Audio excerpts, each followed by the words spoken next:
Hello and welcome to Stage 1 of the playoffs in the Elite Championship Series, and a huge, exciting day for a lot of people today. Not only do we have the new season and a ton of new changes to really just get into, and we will during the stream, do not worry.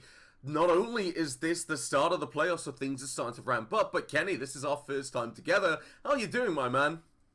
I'm doing fantastic, thank you, McCready, and I'm honoured to be alongside you for the first time. I'm honoured to be bringing you guys behind the stream this game this evening. Rocket versus TLR, we are in for a treat. Yeah, we really are. And as this is the playoffs, it will be a best of 3. So let's just talk about these maps almost as soon as we can, because a lot of us, including myself, are raring to get into the game. So looking at it, best of 3, it's not what a lot of the teams are used to, normally that best of 2. So they are going to have that third map on the board. Now, looking at this though, CAF, Villa, and Oregon. That's some pretty standard band. This is where we're just going to see who can play better on these maps. Yeah, really interesting to me that when these two teams played each other in the Contenders League, in the league season, they played each other in a best of 2 on Cafe and Villa. And interestingly enough, those are the exact same 2 maps we are going to start off on. And if we need it, Oregon will be the decider. Consulate is always a mainstay Instaban for Rocket, and Theme Park on the flip side for TLR. So it's going to be interesting to see how these two teams adapt from their previous playday, because their previous playday was against each other. The last playday was TLR Rocket, so they've come fresh off facing each other to now face off each other again in the playoffs. Yeah, so, there's a lot of questions of maybe they've adapted, maybe they haven't, and if you've actually put the effort in with the VOD review, it's going to show, definitely, because the other team's going to be able to adapt, able to adjust to what you're doing, and say, well, if they're holding this strat, this is how we play it. If not, we do our normal approach, we do our normal take. For example, I'm thinking of Villa. That's a map where if you can read into a defensive hold very easily, or an attacking strat, you can really cause some shenanigans, can't you? But we are going to be jumping into this game very, very shortly, Kenny. What are you expecting as we head into CAF? Well, Cafe being our first map, TLR just edged it out in the regular season 7-5, as I spoke previously on, and it was really hotly contested. Both teams won rounds that came down to 1 versus 1s, 1 versus 2s, and it was a nail-biter between the two. Something interesting enough, as we come into the ban phase, Last Resort played Goyo in all 6 of their defenses.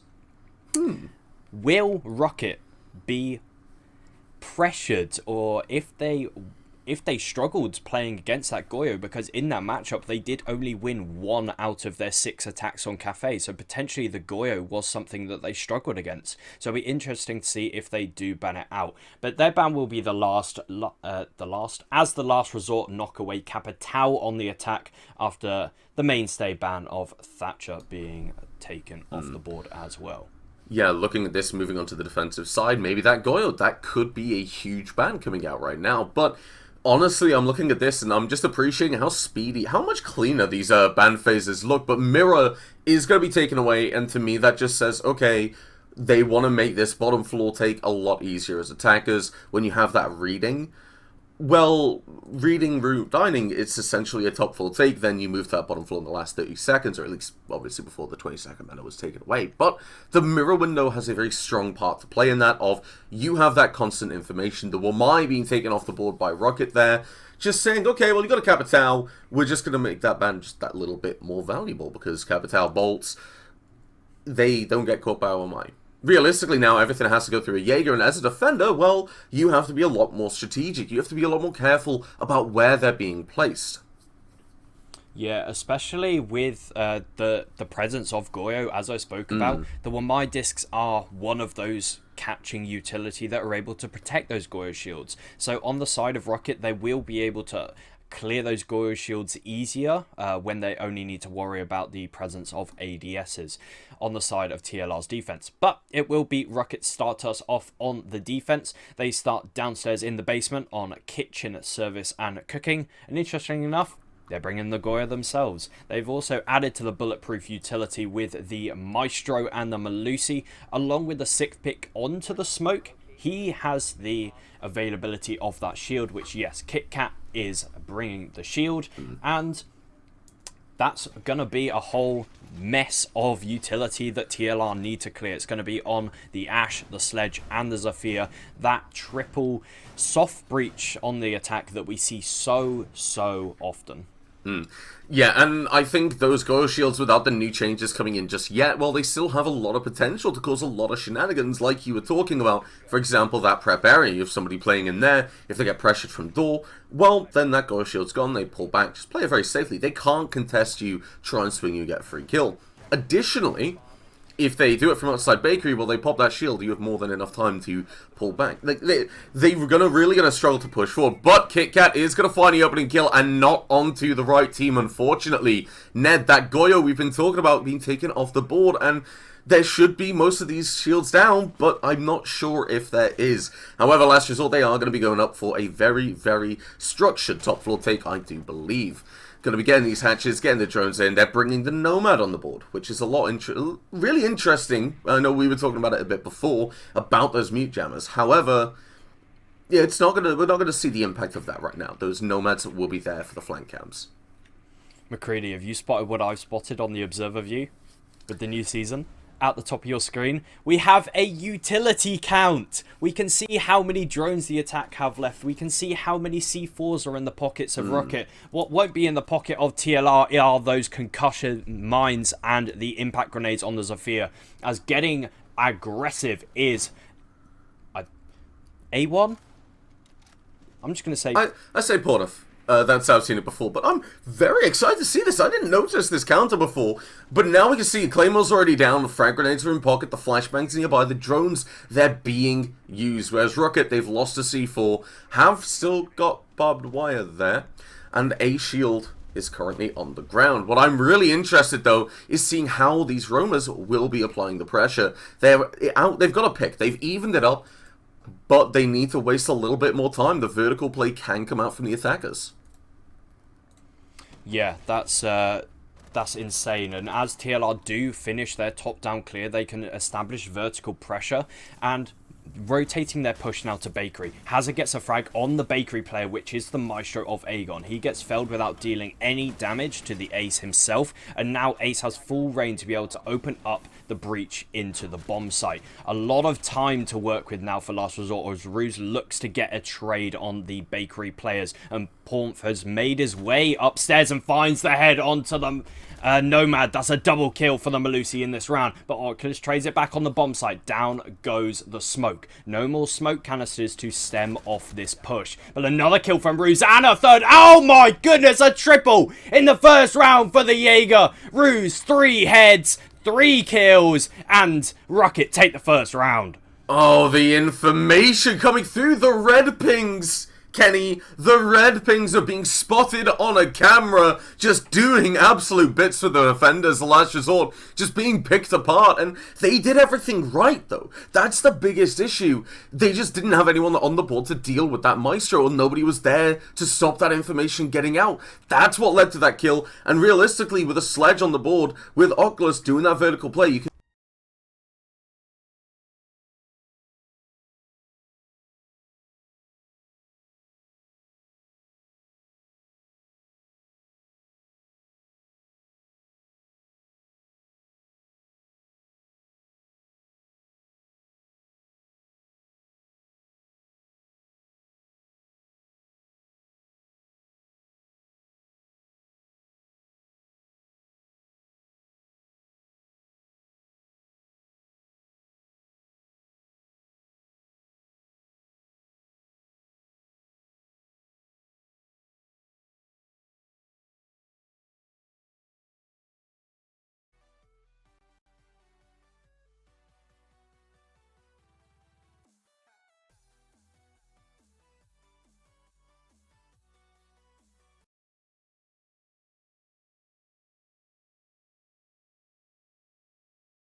Welcome back, everyone. We were just on an in-game pause, so you have missed no game action.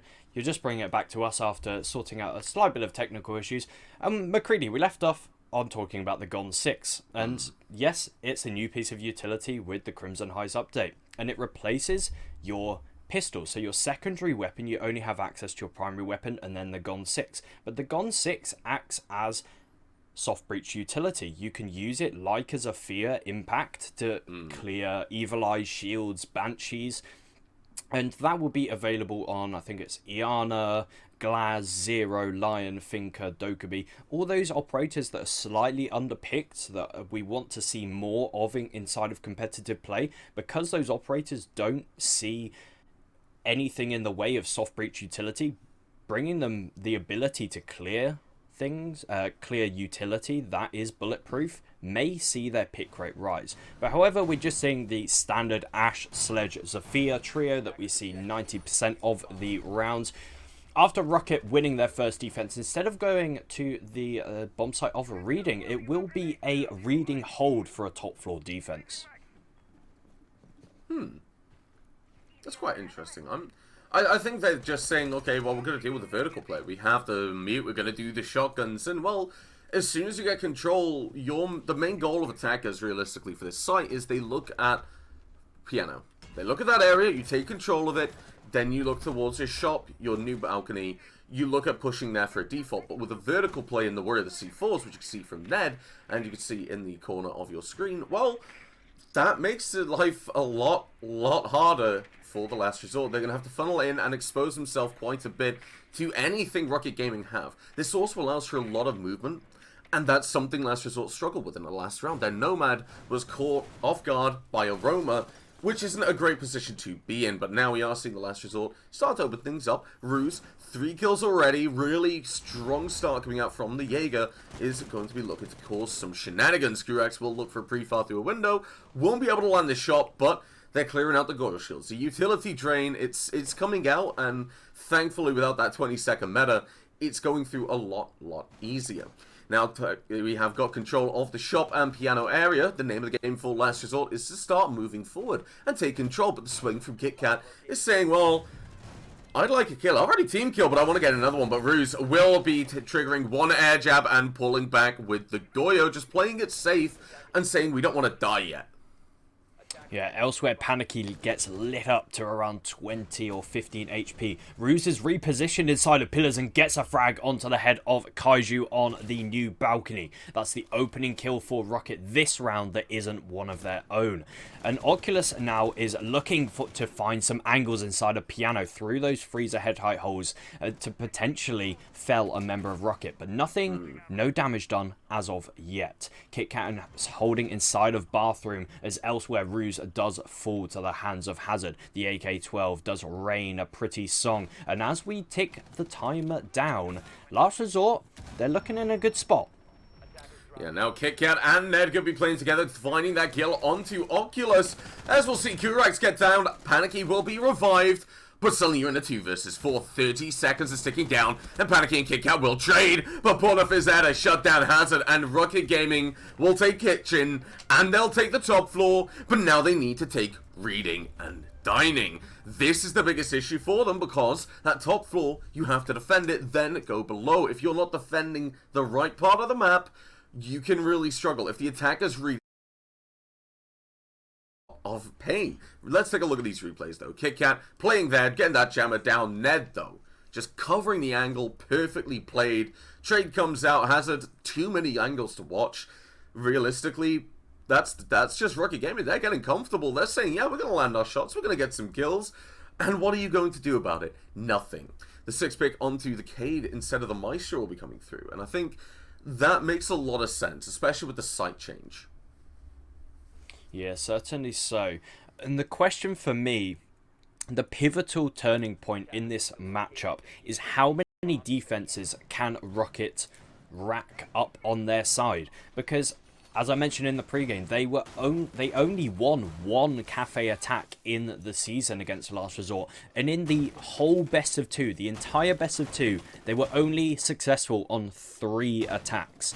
So Rocket's attacks typically, historically, aren't as strong as their defenses. Rocket need to run up the numbers on their defenses to be able to have a chance of taking home the map, potentially sending us to overtime. We do have overtime enabled, as this is a best of 3 series, so no draws as in the regular season. It will be winner takes all this map. So yes, Rucket Gaming do go down into Reading Room and Fireplace with the all but similar lineup, except we're swapping out Igon on the Maestro for the Cade. Cade being unbanned with a Thatcher ban is really going to spell trouble for Last Resort's attack, because they are not bringing the Cali. There's no way, except maybe a frag grenade from the Skylight, to be able to get rid of that Electric Claw on the Piano 2 freezer wall. So it's going to be interesting to see how Last Resort attack this extended hold. We typically, for a Reading Room defense, see just a hold of Cocktail and Top White, but Rocket are extending into freezer. Yeah, now I think the biggest thing that we need to talk about is how Rucket Gaming, they want to funnel in, and right now though, Kurax is not getting caught out and will find the first kill onto Ned. Aegon with the bait looking for that kill. Ned just went for the jump out. I love that coordination, but it wasn't meant to be. You just can't sleep on Kurax, able to find their first kills so far. But the biggest thing now is Rucket Gaming, they're going to be trying to funnel Last Resort in. Like you said, they're going to be really difficult to deal with these K-Claws, but Panicky is going to find a kill to make life just that little bit easier. Ruse, though, is quick on the answer with Kurax finding that second kill, but Panicky will be taken away on the White Stairs, losing that gunfight somehow. And now we're seeing Rucket Gaming coming down to the bottom with half the round left, 3 versus 2. They need to play it very carefully. The Last Resort, though, they've got the breathing room, and they'll be able to find out a little bit inch more with the kill coming out onto KitKat. Igon just gonna get picked out from pillars by Hazard. Last Resort, that wasn't anything like the last 2 rounds. That was coordinated, calculated, and very well executed. Yeah, blink and you miss it. I was writing down notes for the previous round, and all of a sudden, we had 7 people in the server dead. A really good start there by Korax to get that opening frag, having the awareness to know that there's potential for a White Stairs jump out. An excellent refrag there on the replay from KitKat, but ultimately the clear of the top floor from TLR was just outstanding. They weren't phased by that K charge on the freezer wall. They pushed themselves through bar, able to get the control in Cocktail, and then ultimately transition that onto killing the members on the bomb site. Because they had those vertical holes that were set up by Rocket's defense, they could utilize them themselves. They didn't need Sledge of Oculus to open up any vertical angles with the sledgehammer, because they were already pre-made. So just efficient there from Last Resort. Really good to see. And interesting enough, this reinforcement. Why is KitKat reinforcing this? You can actually get a wonderful angle, thank you very much, Jerry, from the, we call it rat corner inside of pillars, just the little cubby inside of pillars where people can hide. You open up that wall, you then open up the floor inside of Red Hall, and then you can get an angle onto the double door into the bomb site and hold all the rotates back into sight from Whiskey. Oh. Wow, this is smart. And that's relying completely on the fact that Last Resort aren't spawning Park. And in doing so, they're not going to find this K-Claw, so a freezer push is made redundant. But Last Resort, they're going up to that top floor like we saw before, and Oculus is just going to be pre-firing that wedding window, just a little bit just in case. But they're just heading completely around. This might not be a huge game-changing K-Claw coming out, but it's definitely one that I'm going to be using in my games. Yeah, something I have never seen before, so love to see that from KitKat. The Cade being brought out this round instead of the Goyo. Pomf is looking for these aggressive roam plays. He could collect a couple of drones, but no drones on the Last Resort have been shot yet. All those pre-placed drones from the prep phase, they've been set up for Last Resort to be able to clear these top 2 floors in good time. And that is exactly what they're doing. Korax on the entry is looking to hold the rotate up the brown stairs, but Rucket Gaming are smart to this. They know that they've conceded control of the top 2 floors, and they're now playing the horizontal roam, pretty decently. It's going to be Kaiju's job to obviously hold off those rotates back up the red stairs. There are 3 staircases on the basement that Rucket Gaming have to choose to rotate back up for maybe potentially a late flank. But those air jabs are going to stop that. Yeah, now you can see the utility is starting to get burnt, and in doing so, half the round will tick by. Last Resort, they're sitting very comfortably. Now, vertical control is there if they so choose to use it, but they need to take control of VIP. Ruse will start applying pressure through this breach in the freezer, but won't be able to land any shots. Gez will start pushing down, looking for a kill, but Ned is there and gets shut down. A very nice shot, and Kurex finds one to follow. Kez looks for another kill, but right now it's going to be Panicky who's going to be pushing forward to hold that angle. Porna finding Kurex will be able to just minimize the gap. Rucket Gaming, they've lost 2 players very, very quickly. Suddenly you're seeing the Maestro rotate around. The Coach player isn't in as good of a position with that VIP now in control of the Last Resort. Time is ticking down though. Rucket Gaming, they just need to wait. They need to try and slow them down. And Aegon's going to do just that by finding a kill onto the Nomad. But only a 3 versus 3 and the push is going to come down. Ruse playing in this safe position. This is where this round's going to get decided, if you ask me. But Bonov going to get taken down by a very nicely placed frag grenade. Things aren't looking good for Rucket. The rotation towards double door is coming in. Ruse is isolated and alone. And the frag grenade coming through won't find the kill, but Panicky will.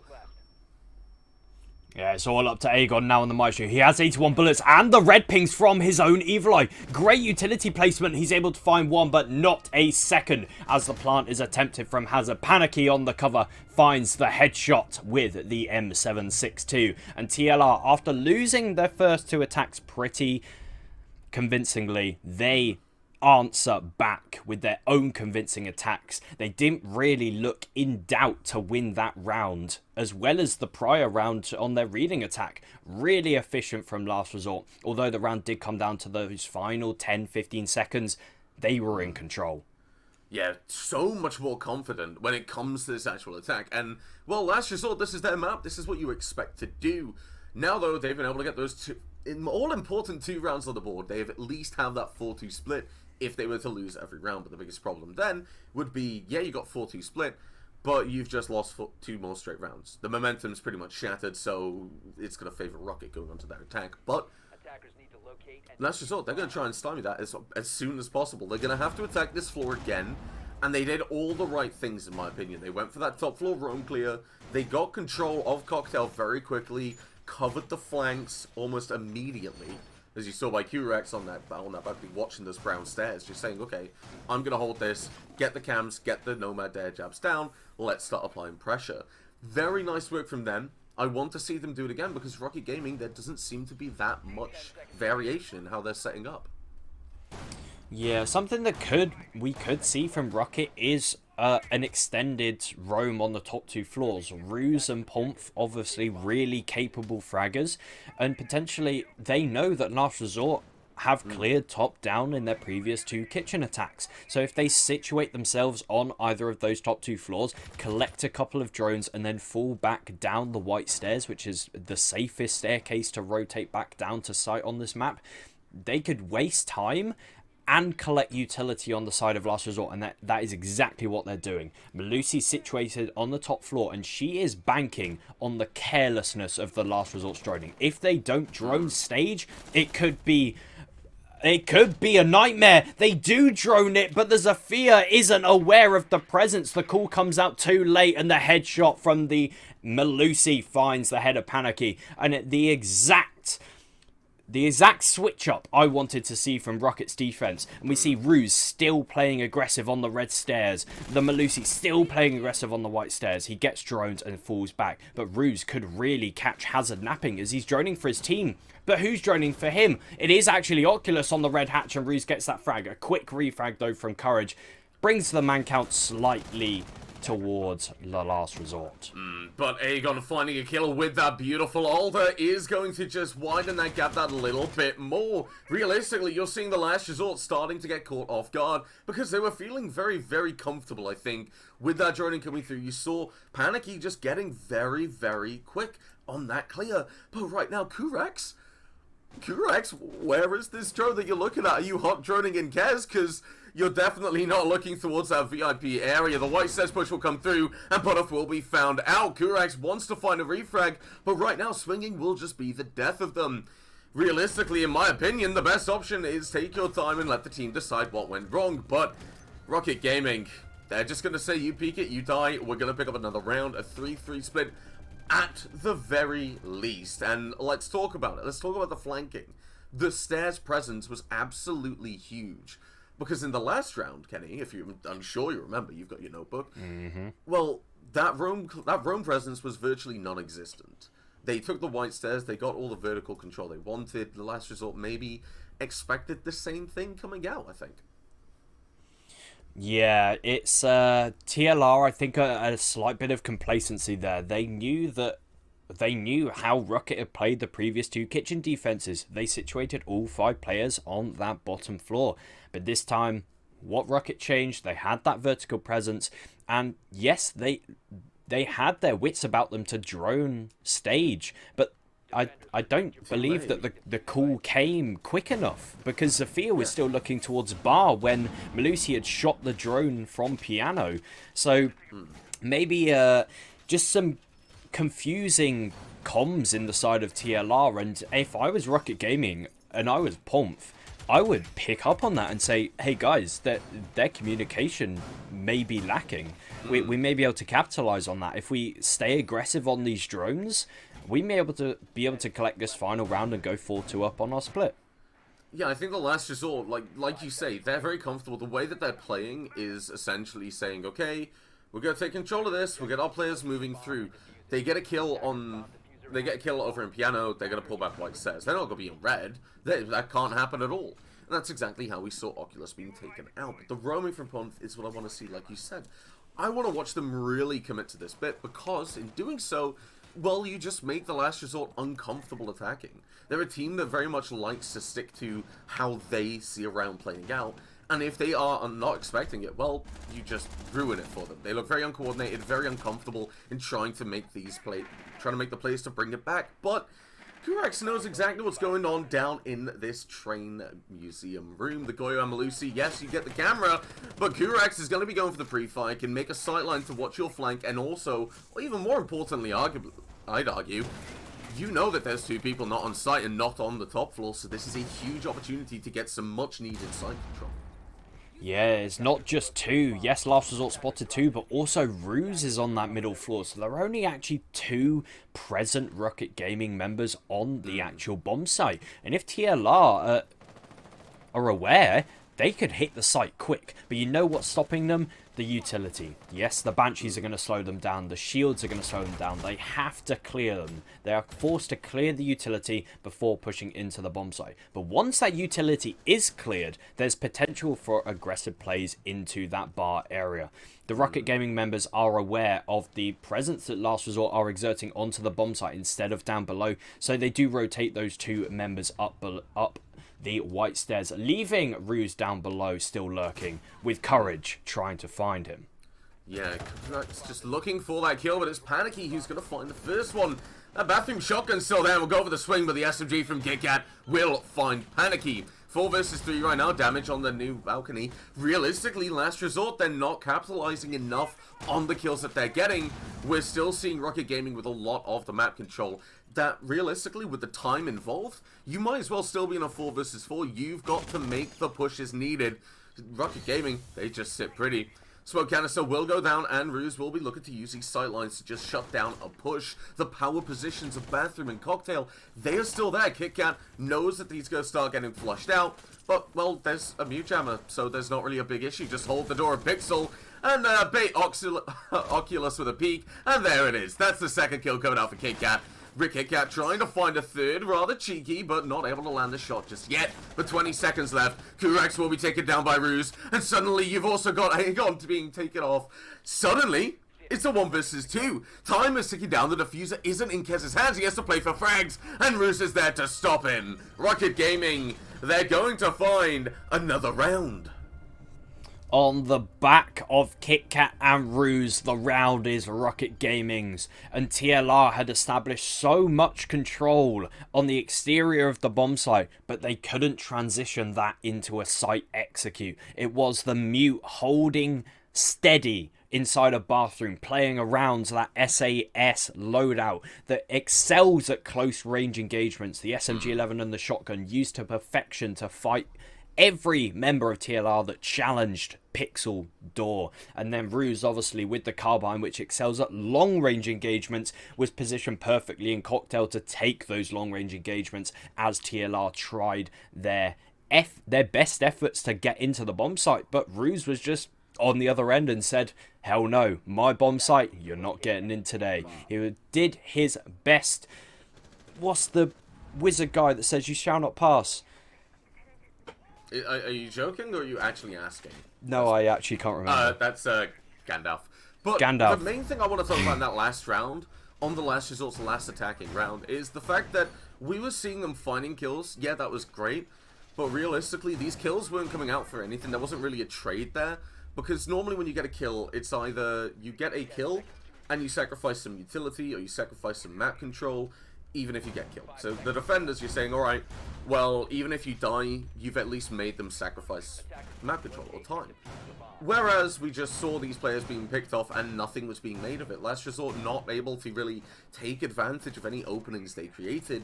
But on the defense, that's something they need to do. That's something they need to perform, because they don't have another option. Realistically, they're on the defense. They need to be able to take control of a opening kill coming through. They need to say, right, this is the optimal way to play it. This is the optimal positioning to have. We need to play our very best game. Especially, we're in stage 1 of these playoffs, Kenny.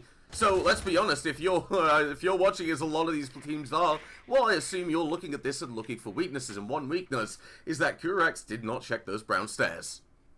Yeah, the Valkyrie cams not being used to their full potential, as the Valk does fall first on the side of TLR.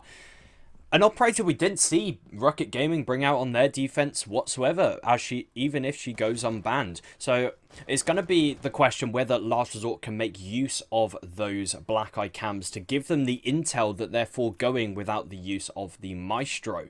So a bit of different opinions on which intel operator is the best from the two sides. It's interesting to see which team believes that, hey, these evil eyes, they're indestructible, they work into our strategy of the utility clear.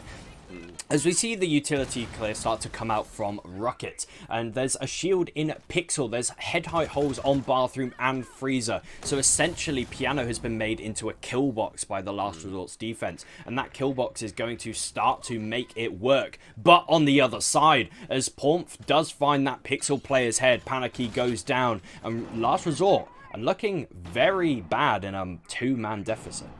Yeah, there's always two parts to a kill box. There's getting the box, which Last Resort have done, but then there's getting kills, which Hazard is going to try and do finding too, but getting knocked down at the down but not out stage. We're in a 3 versus 1 realistically, and Bruce is down below with a vertical play. The utility's being cleared. Hazard, well, he's not getting picked up. That player is dead in Bathroom. Suddenly it's a case of just circling, but Kez is able to find a kill onto Aegon. That's a diffuser down. 43 seconds. Kez just has to take one-on-one engagements, but the wall bang from Porn will be able to find Rucket Gaming yet another round. They are feeling so comfortable, so measured moving forward. They're doing exactly what they need to, and, well, it doesn't even, well, let's be honest, when you're seeing Last Resort, they're struggling to keep pace. That's kind of the flow of the game so far. You're seeing Hazard barely landing these shots onto some of the players, but as soon as that happens, Last Resort, well, still, that was a huge opportunity, but there was nobody there to take it up. Pornov got taken down, and it was just Kez. Yeah, despite Kaiju and Hazard's best efforts, their team had fallen around them, and Siege is a team game. Yes, we can have individual brilliant moments. We saw in the first round a 3k from Bruce to put the round on his back, but there wasn't the same response there in TLR's first defense. And that is that all-important first attack that Rucket have hurdled over. They struggle on their attacks in recent history, but they have overcome that hurdle and now put 3 rounds between them and their opponents. TLR, their answer, they're going back to the same bomb site they had just previously lost. There has to be some incredible change up to how Last Resort play this round, because if it plays out similar, we see the early death on the Valkyrie from a creep up brown stairs. If they're not aware of this really aggressive playstyle that Rucket Gaming are exhibiting, we could be seeing ourselves on match point only in round 9 of this matchup. And I want to see this go the distance. These two teams have gone toe to toe at each other. Rucket Gaming finishing 2nd in contenders and Last Resort finishing 3rd, both making playoffs. So I want to see a bit more from TLR, and there we are. We're seeing it.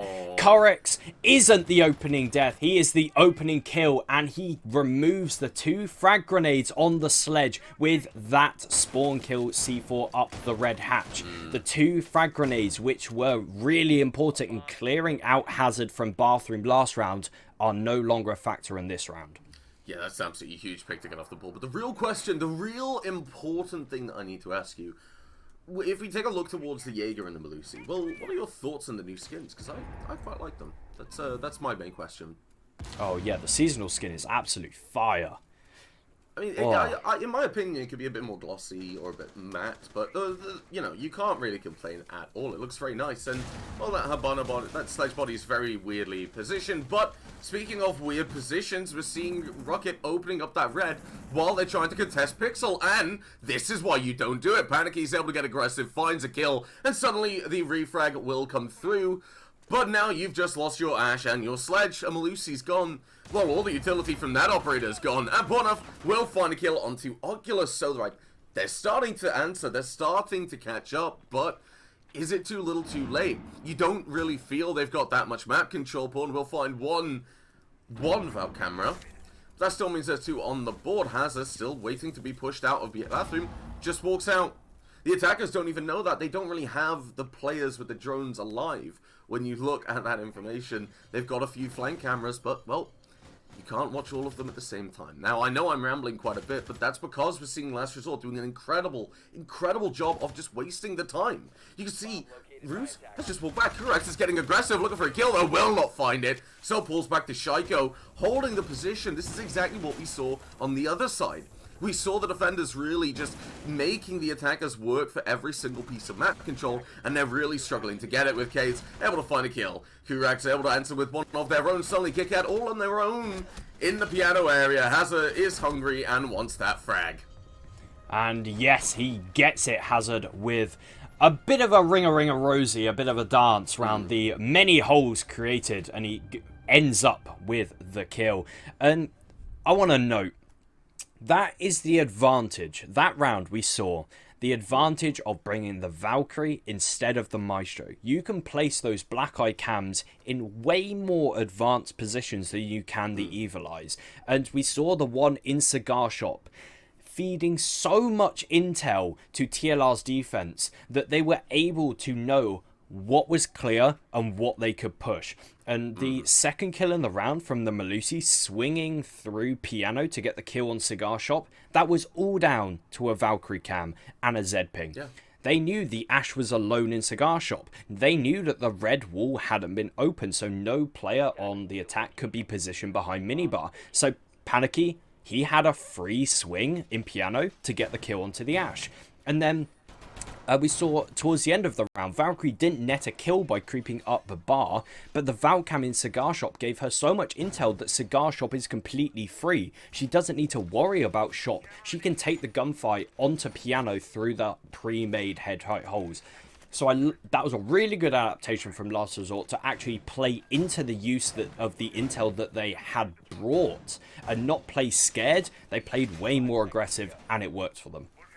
Yeah, just another type of confidence coming out from the Last Resort. And, well, you've got to give Kurax a huge shout-out for that with that opening kill, taking away the sledge. So, yeah, you've opened up that red hatch, but they have a lot less destructive ability, which means, as defenders, you could just say, right, frag grenades are gone, good gun is gone, 2 drones at least off the board. Well, that's a huge position to be in. Let's just keep up from that. Panicky getting, ready to just ruin everything. Because let's be honest, that flank coming through was huge, and Kurax is going to get away with it again. Hello! It's Ned again. How is this happening? You should be expecting it, or at least preparing. Maybe just rappel up somewhere else. We're seeing the body yet again. It's being screwed up. Q-Rex will be able to find a second kill, and this top floor roam is doing absolute bits. You can see all the defenders on that bottom floor are droning for Q-Rex. The information game is right. It's the strongest right now. Yeah, as the saying goes, fool me once, shame on you. Fool me twice, shame on me. And shame on Ned. He fell to the exact same C4 2 rounds in a row. There's so many places you can rappel up to the roof of Cafe that aren't susceptible to that exact C4. And Korax, he just takes the chance of the negligence on Rocket's side, and exactly that. He gets a second frag in turn, and now Rucket Gaming, they're scared. They've taken half the round, and look at the control they have. They only have reading room control. They've lost both operators that are excel in soft destruction from above, the Sledge and the Zafir. So it's going to be all on Ruse now to use those 2 breaching charges and 3 ash charges that he has to his disposal to be able to establish any kind of vertical pressure on the bomb site. The biggest thing I want to point out is they've lost 2 players for scraps of site control, scraps of map control, and you didn't even get a reflag. Hazard, though, will be looking to get a kill onto the Nomad, just applying lines of sight. Q-Rex sneaks around this air jab. Oh no, this is huge, finds the ace, gets the Nomad down as well. That's 4 kills, and suddenly Ruse is trying to bring it back, but Q-Rex is on a roll right now. 96 pests in hand, is looking for the ace, has to try and find it. It's all down to Ruse pushing, and he just can't get it. He gets knocked down. But you're still in a 4 versus 1. Rucket Gaming is just stalling out in the worst way possible. Going down the brown stairs, but you still need 4 kills. All the utility on site, all the defenders alive, and Hazard's gonna shut them down. A massive round from Korax. Playing the map to perfection. He creeped round the air jab that was poorly placed. He capitalized on the fact that Rucket Gaming, they lent their whole attack on the air jabs holding the flank. They weren't... They didn't have their eyes open. They weren't aware that there was a possibility of a flank up the white stairs. They thought the air jab would do all the work. But Korax himself did all the work. He took 4 members of Rocket down just by himself on 20 HP from that second engagement that he took. Really well played from Korax, and now we see Rucket Gaming's lead that they had reduced to 1. 1 round, Kenny. 1 round from what we saw of a 5-2. And honestly, you can't do anything but commend the Last Resort for playing, just stepping up and playing an incredible game. Getting really aggressive on the top floor, Q-Rex leading the charge with these frags, really just putting the team out of the dirt and saying, right guys, we can get this. We can bring it back. We have the opportunity to do this. And yet again, we're talking about these C4s. Ned, you've got to shift it up once. Fool me once, shame on me. Fool me twice, shame on you. Well, honestly, I know I said it the wrong way around, but that's fine. That's not the point. You understand what I mean. Ned, you got to change something up. You're a Sledge. You can't be dying that early, especially when you need that vertical control. This is another site where you're going to need it. The reading dining. We don't have a mirror on the board, obviously, because of that ban, but we are going to see a spawn peek coming out from Hazard. The Jaeger takes away the Nomad. So, Ned, okay, you've listened to me. You weren't the opening kill with the spawn peek, but this is the Last Resort really just showing a different shade. Korax with the C4 again, but it doesn't get anybody. Alright, 3rd time isn't the charm. Yeah, I think Korax was just getting a bit ahead of himself. Surely Rocket weren't gonna fall to that C4 yet again, and it isn't. They don't die to the C4, but they lose those air jabs that obviously last round weren't very pivotal, so it's not as big of a loss as I think the Sledge would be. They just need to set up 1 drone to hold that red stairs flank. I'm gonna jump in realistically, because we looked at that last round and we said the air jabs were what Rocket Gaming were relying upon a lot, and that's just been taken out of the equation. Yeah, so I understand that now they have to actually physically hold the flank themselves, but Hazard is holding his ground, and he gets 1 frag but holds the exact same angle and dies to the peak from the ace of Aegon. Rucket Gaming, their clear on this top floor has not been as efficient as the Last Resort's was. Last Resort were extremely swift on their clear, but an ill-advised peek from Panicky on the stacks meets his demise, and Rucket Gaming now looking better to be able to establish top floor and vertical control. The Sledge still alive, the Zafir still alive. There's a lot of soft floor that can spell disaster for the anchor players, but Oculus is returning the favour. He is peeking up those vertical angles with the shotgun on the ECS operator of the Mute, and he finds a kill for it. Pomf almost dying to the flames from that Goyo shield that is so prevalently brought by Last Resort in every single defense. So now the two remaining attackers on Rucket need to find a kill somewhere, but on such low HP it's going to be a tall order for them, especially the Zafir. And yet again the shotgun through the vertical angles. Oculus finds another on the round, and on low HP Pomf is creeping his way through mining, potentially looking to be unchecked in this position, but the Valkyrie cams are giving Korax the intel, and he capitalizes on it with the frag. A very defender-sided game that we're seeing here today, Kenny, and I think that's mainly because both sides on the defense have just said, right, we are going to set the tempo, we are going to be the pace setters, we're going to find the opening kill, we're going to lead things out. Let's take a look at some replays very quickly. KitKat, not even checking it. The glass was broken, so granted you don't hear that audio, but at the end of the day, you're going up against a team which are known for being very aggressive, and once they get comfortable, well, they just really can put the hurting on you. As we're seeing right now, Oculus forgetting that these holes go both ways, and Oculus just saying, fuck it. Part of my language, but he's saying, well, I might as well go for it. I've got a shotgun. They're above. They're going to open holes. I might as well do them a little favor and get a kill with it as well. Last Resort have been able to even things up, and the way that we're seeing the momentum shifting, and the fact that we're going back to the top floor, Kenny, on the Last Resort's defense, that's just screaming to me that they're going to actually take us to match point first. Yeah, both games in the regular season that these two played against each other, both maps went to all 12 rounds. We can maximum have 12 rounds, whether it be a 6-6 draw or a 7-5 victory. We're going along the exact same path. It's almost like these two teams are scripting it. They are so closely matched that we need practically all rounds in regulation and potentially even overtime this time around in playoffs to settle the difference between the two. The score is level. The teams are level. But Last Resort, as you spoke, have that momentum. They have the 3 consecutive defenses on their side. And now Rucket Gaming are playing slight. They're wary of these spawn peaks. They're wary of the C4s that are potentially going to come out. And Korax is going for it yet again. 4 rounds in a row. Doesn't get anything because this time he misses it completely. So C4 gone from the Valkyrie, but there's still 2 more in the pockets of the Goyo and the Melusi.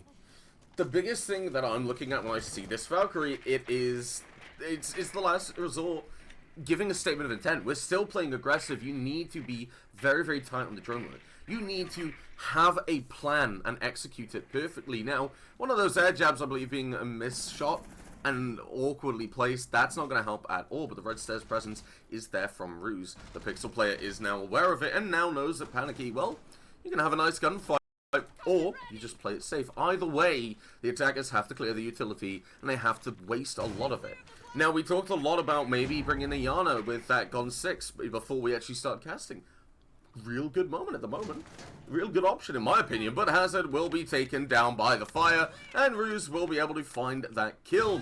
Being able to keep toe on the KD of Korax as well. Really, both operators stepping up huge way.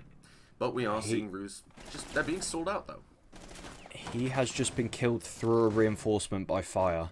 Unfortunate there for Hazard. He died in bathroom from the fire created from the pixel shield being cleared. But another ill-advised peek, and TLR slightly losing their heads. I wouldn't say that was a smart peek, as especially when you're already a man down. And now Panicky has put his teammates in a very bad spot. The aggressive play from Oculus inside of Freezer could net a kill, and yes it does. He gets it down onto the sledge, and Korax as well tacks on for 2, and Kaiju as well. The round has completely waterfalled in Last Resort's favour. A 3 versus 5 now turned into a 3 versus 1, and yet again there's a fear on low HP. Can't do anything.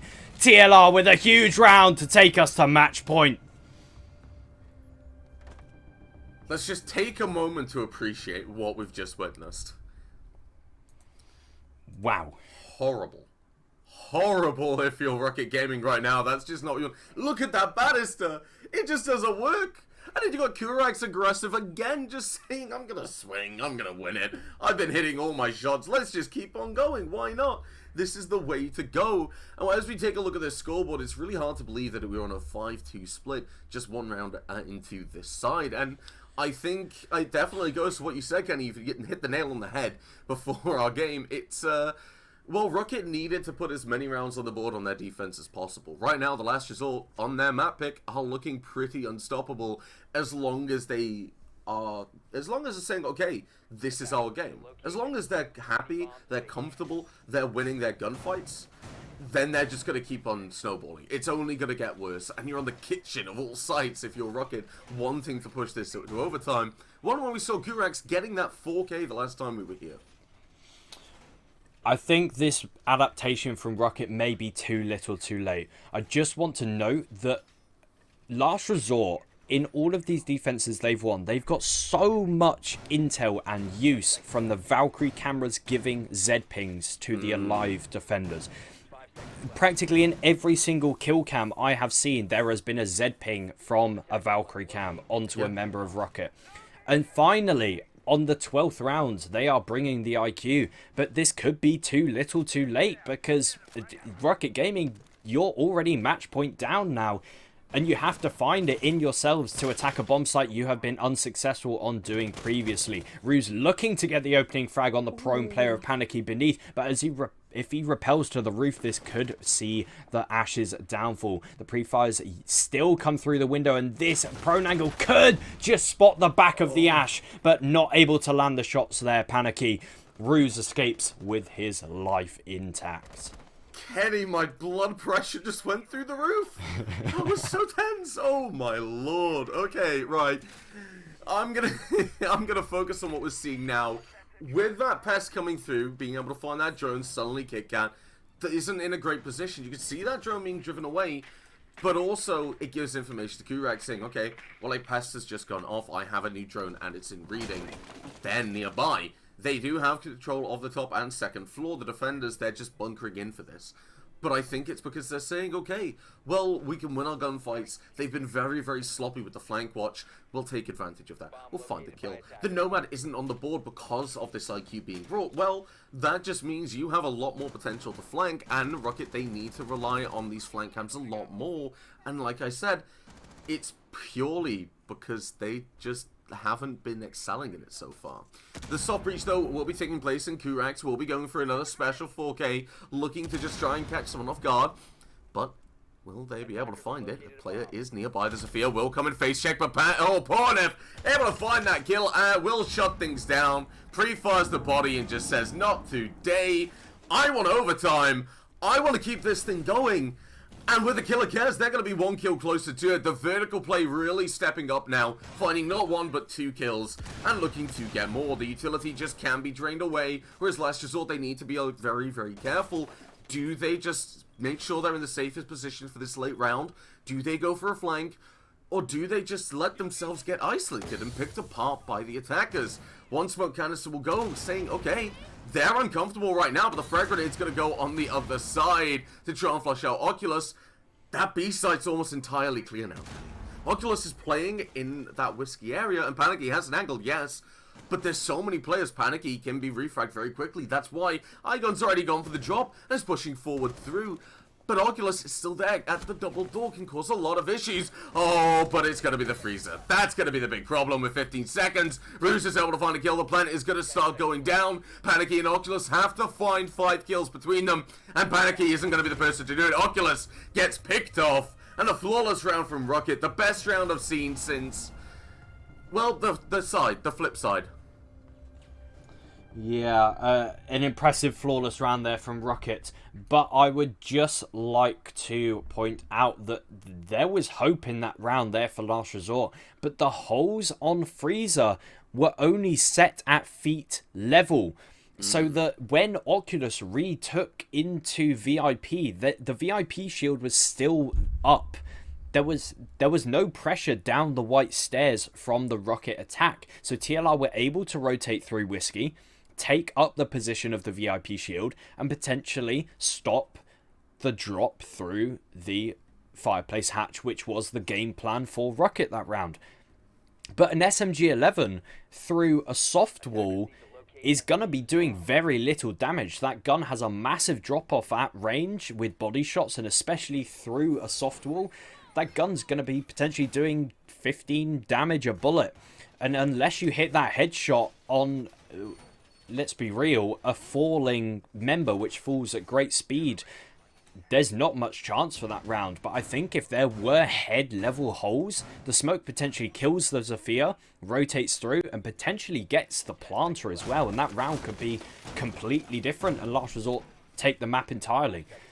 But it's not the case. We move on to overtime. We need potentially every single possible round here to separate these two teams. It will be the Last Resort to get the overtime defense, as it is their map pick, so they get the choice of the overtime side. Rucket Gaming, they bring the same lineup with the IQ, but this time the Valkyrie is on the board from Kurax. So we need to see those black eye cameras be shot very early on if Rucket Gaming have a chance of winning this attack. I'm going to go one further and say we need to see Kurax being shut down very early on. We've seen a lot of the players that have been finding the kills and finding the advantage for Last Resort. They've just been ballsy players. They've been grabbing the other team by the cojones and saying, I'm going to get this advantage, you're going to do nothing about it. I'm going to get a C4 through a hatch onto your sledge. What are you going to do? Absolutely diddly squat. So as long as I can shut down Kurax, who's playing in this train engine with that C4, with no doubt that information from the black eye cams, well, then they're going to struggle. But like you said, we're seeing Last Resort on the double defense. This is the best position for them to really win it out before we look at heading through to Villa and Oregon to follow if whoever wins this is not successful on the next map. But we're seeing the utility being used, Goyle shields being popped, and the defenders, they're not being made to feel that pressured. In fact, Ned's going to be able to, is going to be taken out from their own hubris with the sledge, as Hazard is able to find that first kill. Suddenly, things not looking great for Rucket Gaming. Yeah, we do see that first black eye camera in Piano being taken away, but too little too late. The camera has already given the intel to Hazard to be able to get the opening pick, and Hazard still persists, taking these engagements through bar, but the holographic sight just blocks the creeping crouch stays through the bar. And Aegon levels the man count as we head towards the final minute in round 13.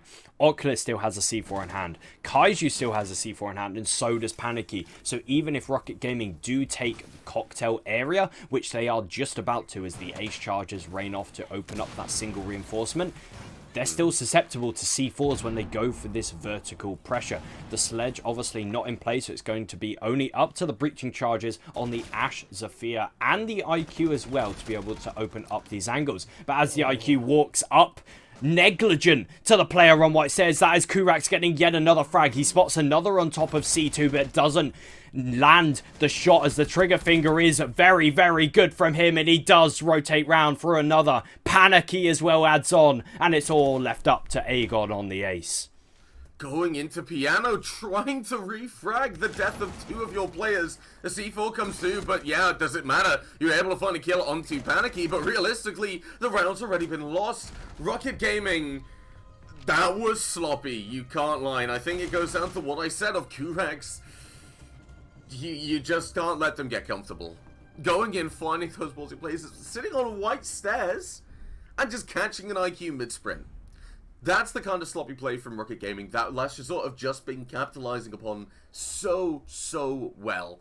And we do go to overtime match point. Last Resort, in the round 3 and 4, they had a really strong attack, a really coordinated, really, well, I'm just going to say the word, a really skilled attack. However, they've lost 4 out of the 6 attacking rounds. So this is the real opportunity for Rocket to bring it back, shut this momentum down, and then go on to their attack of their own and drive home that momentum if they can. But remember, they only won 2 of their attacking rounds, Kenny. So it's very much tit for tat, and we do need every single round. And luckily, we've got 2 more maps after this, assuming we do go the distance. Yeah, I knew it was going to be a barn burner between these two, and they are certainly delivering on the stage. The biggest ECS stage of them all, the playoffs, and we are being gifted another fantastic match. We saw a previous brilliant match between Paragon and Makers just a couple of days ago, in which Paragon did defeat the tournament favourites of Makers Academy at their first hurdle in the tournament. And these are 2 other teams that could be tipped for the title now. They are 2 extremely strong contenders teams. Rucket Gaming, people, from my opinion, forget they only finished 2 points behind Makers in the regular season. They were extremely strong throughout, and they are a force to be reckoned with. Last Resort finishing in 3rd as well. Both of these teams could go far, but this is an elimination match. And eliminating could be one of the TLR attackers with their own C4, but Pomf doesn't net anything from it as the attackers just hang steady on the rappel, waiting for the C4 to be expended, as it doesn't net anything. The air jabs will be going out, and that's what we need to see from Last Resort. We need to see them playing a very structured, very, very tight roam clear when it does come to this. And when it comes to saying, right, Rucket Gaming, they've also had really good roam performances. We need to be able to keep them on lock. If we're able to do that, we can just do a normal attack. We have players on that cocktail side. Now, Ruse will be able to do some damage to Hazard, but Hazard is just gonna pull back. You don't have a pixel player on the side of the defenders, which means that you can just say, okay, we don't need you to expose yourself, Hazard. So maybe if we saw Rucket Gaming holding that pixel, we'd see a little bit different playstyle. We'd see Ruse being able to find a kill, whereas we're just going to see this roam clear from Kurax at the bottom, starting to move their way up, hopefully catching Ned off guard. But Ned is going to be looking for a C4, waiting. We'll find that flank camera, will be spotted out, and suddenly the flank game going to be running into Kurax. That's not a position you want to be in. That's going to be the first kill going in favor of the Last Resort. Suddenly, you have got a Pornoff coming around with that Melusi, but that just means that you've got a less player off-site. Ruse, a very nice shot onto Panicky, really starting to amp up the aggression. Kurax is gonna fall as well to Pornoff, and right now we're seeing Rucket Gaming really, really want to keep in the fight and keep us going further and further. 4 versus 3, Kez is able to find a kill. 3 versus 3 now with the smoke and time ticking down. This is gonna be huge. Yeah, those 2 potent fraggers of Ruse and Pomf with 30 frags between them now are aiming to keep Rucket Gaming in the match, but Hazard is in the middle of the bomb site as Ace. He doesn't have the diffuser in hand, but he's taking these gunfights nevertheless. He takes a bit of damage on his side, doesn't deal any to the side of Rocket's defense. The creep through the bar doesn't work out, and finally Hazard is shot down in the middle of the bomb site. Kaiju, the last one left, finds one. That's the bathroom player down. He has 2 more to find, and he finds the head of Ruse. It's only Aegon left on the Maestro. He's tucked inside of the cubby inside of Cocktail. The pre-fires give away his position, and Kaiju with limited ammo cannot find the shots. Aegon with a huge 1 versus 1 at the depth, and he keeps Rucket Gaming in the map. We're going the full distance, McCready. It's going to round 15. Every single round that we could have possibly seen so far, and there is still no clearly dominant team. This is absolutely huge. But I need to look forward, Kenny, because after this round, we'll be looking towards it. Villa. That's Rucket Gaming's pick. They're going to be looking to be very, very comfortable and very dominant on it. Now, the Last Resort, obviously, it's Villa. They know how to play Villa. But the biggest problem is, for them, they have been taken to max OT on their map pick. You want to be winning that map realistically and pushing it to that third map at the very least. Realistically, if Last Resort lose this, they need to come up huge in the next game. If they don't, well then that's just going to be it. It's going to be an incredible effort from Rucket Gaming all the way. But we've seen incredible efforts on both sides. I don't think we can really call the next map, let alone this one. And looking at it right now, I'm excited to see how this top floor defense will be playing for the Last Resort. They've struggled on their kitchen a few times. which is where Rocket Gaming were able to actually pick up those rounds, so they're going for the top floor. They're going for stuff they know works. And they have Kurix on that Valkyrie yet again, Kenny, so are we expecting any C4s? Are we expecting any late horrible roam plays, or what? There's no way we see that C4 through Red Hatch for, what, the 5th time? 6th time if you include Rucket doing it? I'll make a deal. If he gets a kill with it, I'll just let you do villain. I'll just go and I don't know. I'll go do some uni work or something. He's not positioned towards the red hatch. He's looking to throw a Valcam out of the white hall window, and as well, there's one member. More importantly, the IQ spawns out parkside, so she'll be able to spot this black cam only if she hops onto her scanner. And the intel being gathered by the Valkyrie for a potential jump out, which has been prepped on the fireplace window. The Valcam has been spotted out, and there we go. The use of the IQ, one of those black eye cams are down. And Rucket Gaming, that puts peace of mind. They only have 2 more cams potentially that will be feeding intel to the side of the Last Resort's defense on their final defense, which is, as you spoke about, on the top floor. The exact same lineup being bought. The Valkyrie, the Goyo, and the Melusi are going to be pivotal players in determining whether Rucket Gaming can push efficiently and effectively onto the bomb site, because there's going to be so much to stop them that yet again they have to clear. They're going to go through the checkboxes, clearing the pixel shields, clearing the banshees, and then evidently moving on to the bomb site. Yeah, now looking at this, we're seeing, it looks like I'm going to be able to cast villain. I'm very excited for that, because Kurax didn't go for that peek, has taken some damage, and we can see the attackers have control of shop and piano. You still, however, you have Hazard playing in that bathroom, and that's just something you can't take away. You cannot discount. But the vertical angles there from the Sophia to shut them down. Ned is able to start us off with the first kill to really open things up. But the bullet holes, nobody has troned out Kez playing these bullet holes, looking for these angles. Right now, Rucket Gaming, they're very measured in their approach in how they're taking these kills, taking these gunfights. They're only going for gunfights they know they will win 100% without a doubt, and in doing so, time is just going to tick towards the last resort. Maybe we need to see them get a bit more aggressive. And like I say, time ticking down. Speaking of aggression, Hazard's looking very comfortable on the pixel. The frag grenade's going to go through, but the swing goes out first. Hazard finds a kill onto Ned. Things are completely even now. 4-4, 40 seconds left on the clock, and Kenny, it's only going to ramp up. The tension is, you can cut it with a knife right now. The way that Pornoff is trying to play the vertical play, the way that the defenders are just holding the ground and holding these angles. Kurex, though, is able to get aggressive and find another kill, looks for another, but just can't get it.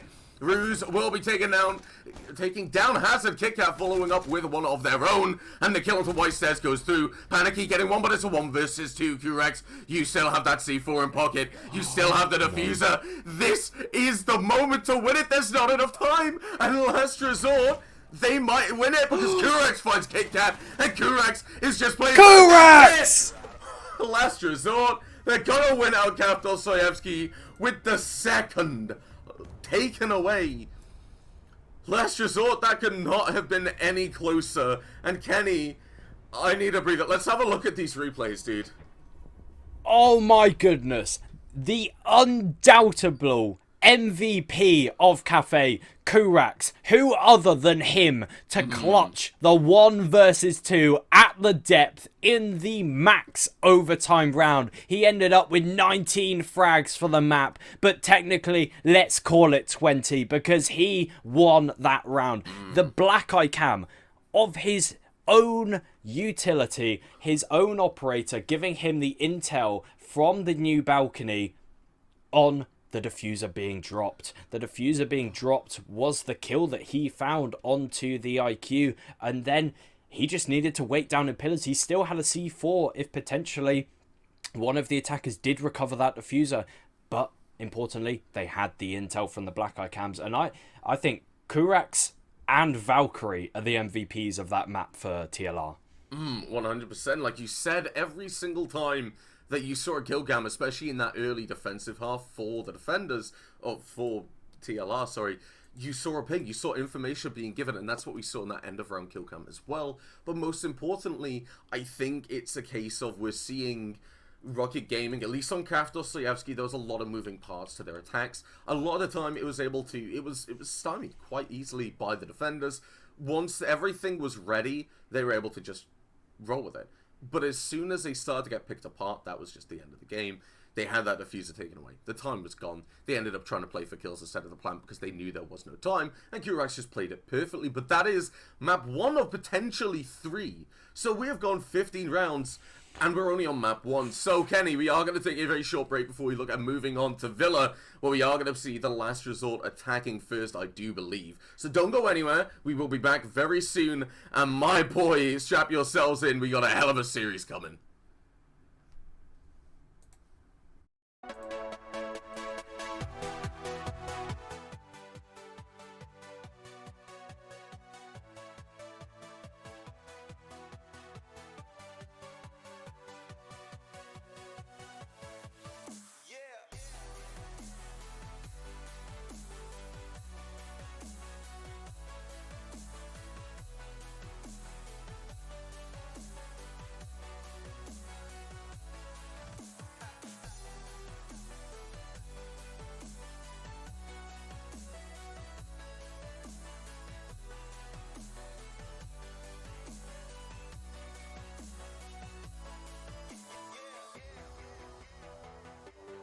Get in the box, which Last Resort have done, but then there's getting kills, which Hazard is going to try and do fine. Getting up, that player is dead in bathroom.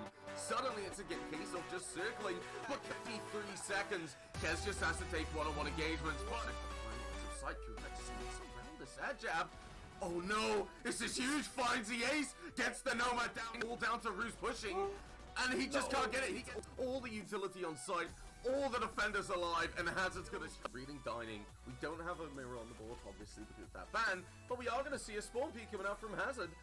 Yeah, I understand that now they have to actually physically hold the flag. There's a fear still alive. There's a lot of soft floor that can spell disaster. Aggressive play from Oculus inside of Freezer could net a kill, and yes it does. He gets the down onto the sledge, and Kurax as well tacks on in favor. A 3 versus 5 now turned into a 3 versus 1, and yet again will they be able to find it? Player is nearby. The Sophia will come and face check, but kills between them, and Panicky isn't going to be the person to do it. Oculus gets picked off of your players. The C4 comes through, but yeah, does it matter? You're able to find a kill.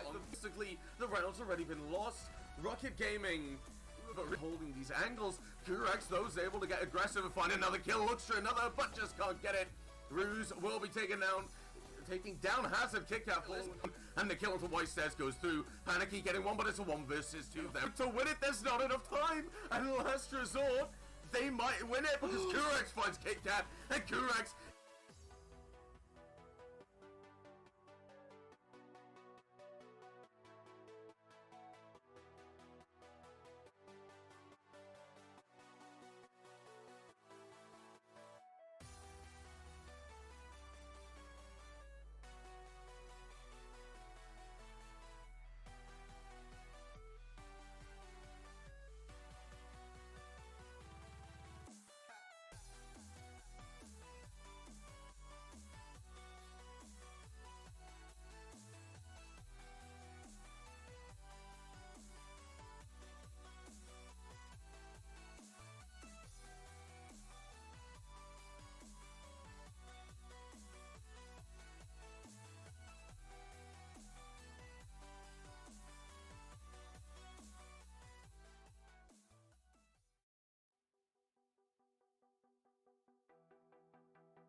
Welcome back, everyone, to map 2 of, well, preceding one of the best maps I have seen for a long time inside of ECS. If that is anything to go by, we are in for a enjoyable but very long ride. We've needed all 15 rounds of that map on Cafe to decide. Well, it came down to a 1 versus 1. What better way to give precedence to the last round, an 8-7 victory, than it coming down to a 1 versus 1, McCready?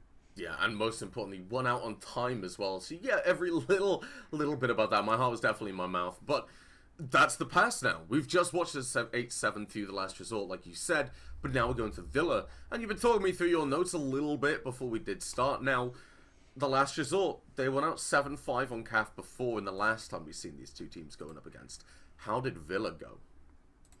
Well, Villa was a 6-6 draw between the two, so yet again, they needed all 12 rounds in regulation. Every single map that has been played between these two has gone to the maximum amount of rounds. That just shows how closely contested these two teams are. And if anything, this match, these two teams deserve a best of 5 to separate them. But unfortunately, we're in stage 1, and unfortunately, one team has to go home tonight. I'm sad to say it, as both teams are giving us such a great matchup and could go far in the playoffs, but this is playoffs. It is do or die. And after losing the first map, Rucket, they need to show up on Villa. They need to bring out everything. They need to show us why they finished above TLR in the regular season, why they only finished 2 points behind Megas Academy in the regular season. They need to bring it here on Villa. And they need to prove why they deserve, if I'm going to use that word, to take us over to Oregon.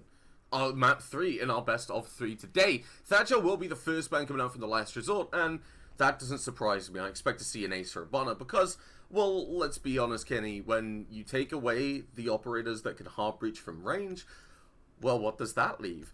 That leaves the attackers having to get up and close to the wall with a Thatcher, with a Thermite or a Maverick. And Habana will be taken away, like I said. And in doing so, well, it exposes you to C4, something we've seen quite a bit of both of these teams, both in CAF and the last game they played. Yeah, if these two, if I predict the last two bans, it will be Wamai and Cade. Let's see what Rucket bring up. Rucket do bring up the Wamai ban, and then Cade should be the last one kicked off by Last Resort. Last Resort do like to bring the mirror on this map. I've seen them bring it before on Villa, and it really makes attacking difficult on Villa, as we see her so popularly banned out on this map. Interesting, though, to me that Rucket Gaming don't ban away Valkyrie. Valkyrie got so much worth from Cafe that why wouldn't you ban it away? Because you're not bringing Valkyrie yourself. There wasn't one Valkyrie pick from Rocket's defenses, but Valkyrie was picked all but 2 rounds on TLR. And TLR got so much intel and profited from the intel that they gained to get kills and win rounds. And I think that was the difference maker. It was the Valkyrie. The difference maker between the two teams was the intel that TLR gathered that Rucket were unable to gather. So on the first round, Cade is up on the board. Mirror is banned away by TLR. So starting on their defense, they want access to that wall denial on the Cade. But unfortunately, it will be 6th picked onto the Valkyrie. An interesting pick of Warden. He brings that second shield, which will be coupled with Oculus on the smoke. It means it frees up the ability to not pick a Goyo that we saw TLR bring so often on Cafe.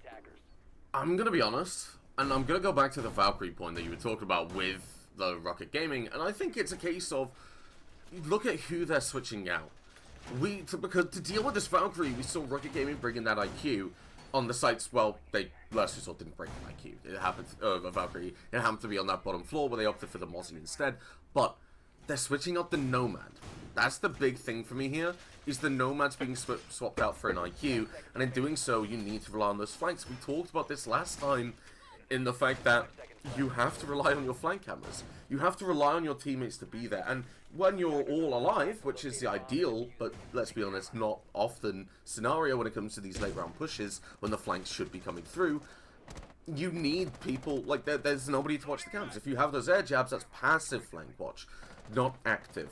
But, looking towards this site, like you said, we're seeing a very, very fast roam clear coming out from Ruse on the bottom floor, making sure they don't miss a single trick. Because if you do, that's where the last resort will catch you off guard. Like you said, you were nitpicking the teams, and so was I, in a way. But that's purely because of how they were playing. Now, Ruse will start moving up these red stairs. Kez is nearby. Ruse finding that opening kill, exposed to a refrag. But the bullets just won't land from Kez. Won't be able to land those shots, and Ruse will escape with 25 HP. Last Resort not keeping their wits about them. Ruse, when they played Villa just 2 weeks ago against Rucket Gaming, Ruse enteried bottom red stairs pretty much every single attack for Rucket. And Last Resort just not ready for it. Hazard playing on the red stairs, a position that we see so prevalently played by Shaiko himself. He is taken away, and that anchor position is taken out of contest. But a flurry of kills. Kaiju downstairs nets one, but then swiftly gets traded. So he does clear away the Zafir, which means that these shields will become ever more increasingly important for the defense. But Kaiju, his C4, which we saw him use pretty effectively last map on Goyo, is no longer. Yeah, now, right, the ADS, the Val camera is gone, but the utility is still there. Point of, like you said, can't deal with a lot of this utility. In exchange, they have to use the Ash Breach charges or the Sledge Frag Grenades. That takes a lot of utility for that late round, and Q-Rex playing in Study has that power position, has those lines of sight to really just mess up the attackers, because with the Warden, well, Flashbang smokes, that's just not going to work with you. KitKat has got the opportunity to play down below, but Q-Rexes are going to get aggressive anyway on landing. Will do damage up onto Ned, but won't land that killing blow, and will be able to escape with their life. Time ticking down, the attackers, well, they're just not going to want to push as much. The smoke canisters will start to move forward, and Oculus will get very aggressive. Definitely the story of what we've seen from Last Resort. They're getting aggressive with these doorways, and only 2 of the 4 players on Rucket Gaming have full HP, and are above that 50 HP mark. Ruse, obviously, because of this, can't push into Zombie Door. Cannot go into that smoke canister. You need to put your support players in. That's not a great position to be in. That's not their job. But Vault has been partially open. You have a line of sight to shut down the rotation. Now it's only 2 sites, but 15 seconds. You need to get into one of them. Panicky is going to try and find this kill, but it's KitKat who'll find Q-Rex. Panicky will find that Aegon instead, but the plant will start to go down. Oculus can shut it down and will be able to do so, but Panicky finds the 3rd kill in that round. 100% of kills for Last Resort, and as the last map in CAF was won, this one will be won via time. A really impressive time waste strategy from TLR, and then they played the 2 versus 4 in the dying seconds. The 2 SAS operators, the Mute and the Smoke, they played it to perfection. Smoke stalled out the push through Zombie Door with his 2 remaining smoke canisters. As you said, Ruse couldn't push into the bomb site as he would have been a dead man to that toxic gas. The push was stalled out by the smoke canisters. Brilliant play from Oculus. Panicky, he knew that if he killed the player in Study, or on the Study window, sorry, he won the round, because they had opened up the head height holes. The angle from Study, he would have been able to shut down the plant behind either the vault door or the maps island with a C4 or just his gun. Really well played from the 2 last members on the Last Resort. And they clutch their first defense. A round that Rocket had a foothold in yet again slips away. Yeah, now, I want to bring someone else to your attention, Kenny. Something very important. Now, if Rocket Gaming win this, right, not only will go to Oregon, not only will they stay in it and not be knocked out of the first stage of the playoffs, but Mish will win a Dorito. Mish being my girlfriend. We've got a bet, right? If Rocket Gaming win, she'll win a Dorito. But a singular Dorito. If the Last Resort win, she's going to get a Dorito. Either way, Mish gets the Dorito. I just figured you needed to know this, alright? So that there is a Dorito on the line. There is a Dorito on the line. It's very important. The stakes have just been upped! Whoa. Yeah. Oh my god. Rocket Gaming, you're playing for a lot more than just this playoff spot. You're playing for a lot more than just to stay in it completely. There's a Dorito, like we said, and, well, I think they're starting to feel the pressure, especially when it comes to this very slow attempt at droning. although it might be measured, I might be incorrect. I was too busy making a meme that they might have just been very carefully getting eyes onto the power positions they need to take control of. Yeah, so a downstairs hold here from TLR to stop the vertical presence that Rucket Gaming are trying to get a hold of. They drone out the hard hold, the reinforcements invested, the mute jammers invested down below, and Rucket Gaming, they completely ignore it. They've sent 4 players up top, leaving Rouge just to lurk around the dining, the laundry dining area, maybe to capitalize on a single entry. But the entry will be notified. The sound cue of that goo mine from Kurax is going to give away Rouge's intentions, and he smartly backs away from that solo entry. The rest of his team making advances inside of Master, but they have to be worried about the vertical pressure from a C4 potentially when they go for this vertical, or not even vertical play, when they try and get the triple wall open. But Panicky will open up the killing himself, a kill onto none only than the only hard breacher on Rocket's attack, and secondly tacking on his hazard on the red stairs. Rouge trying to get aggressive, but is shut down. Yeah, and right, Hazard's just going to sprint around and not take any damage. Right now, you need to try and find something now that those hard breaches are gone. The Valk camera will go, but so will A1 Pornoff. And suddenly Ned is playing in this bathroom. KitKat will find a kill, but C4s will be coming out. Impacts have been following, and the frag grenades are there. The Rucket Gaming, this is not Aviator Games. You're stuck into very, very strong choke points. KitKat will take some damage, and it will be taken down by the Legion Mine. However, time's ticking down. The longer Last Resort can keep 2 players focusing on this and have a player in reserve, well, this round's just not going to get one, and that's going to be cemented by Ned being knocked off, and KitKat look for the refrag, almost out to 1 HP in Oculus.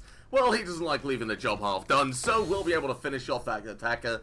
And, right, this is a much bigger round, isn't it? Yeah, 3 men still up on the board, and almost, well, just over half the round had elapsed when TLR secured the victory. A really promising round, and TLR just look to be, they're starting to heat up and maybe rolling on the momentum from that first map victory.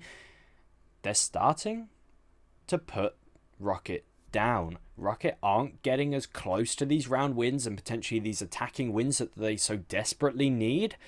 As we spoke about on Cafe, the amount of attacks that they won were pretty dire. They only, if I quickly have a skim, they only won 2 attacks. And especially on a map like Villa, I would say that Villa has swayed towards being a lot more balanced than it previously was in the utility meta. When we were stacking Wamais with shields and a whole meta bulletproof utility, Villa was heavily defender-sided, but is really swayed towards a very fast-paced and aggressive playstyle that can really work for teams. But Rucket, they're playing slow, they're playing scared, they're wary of how well the Last Resort are set up.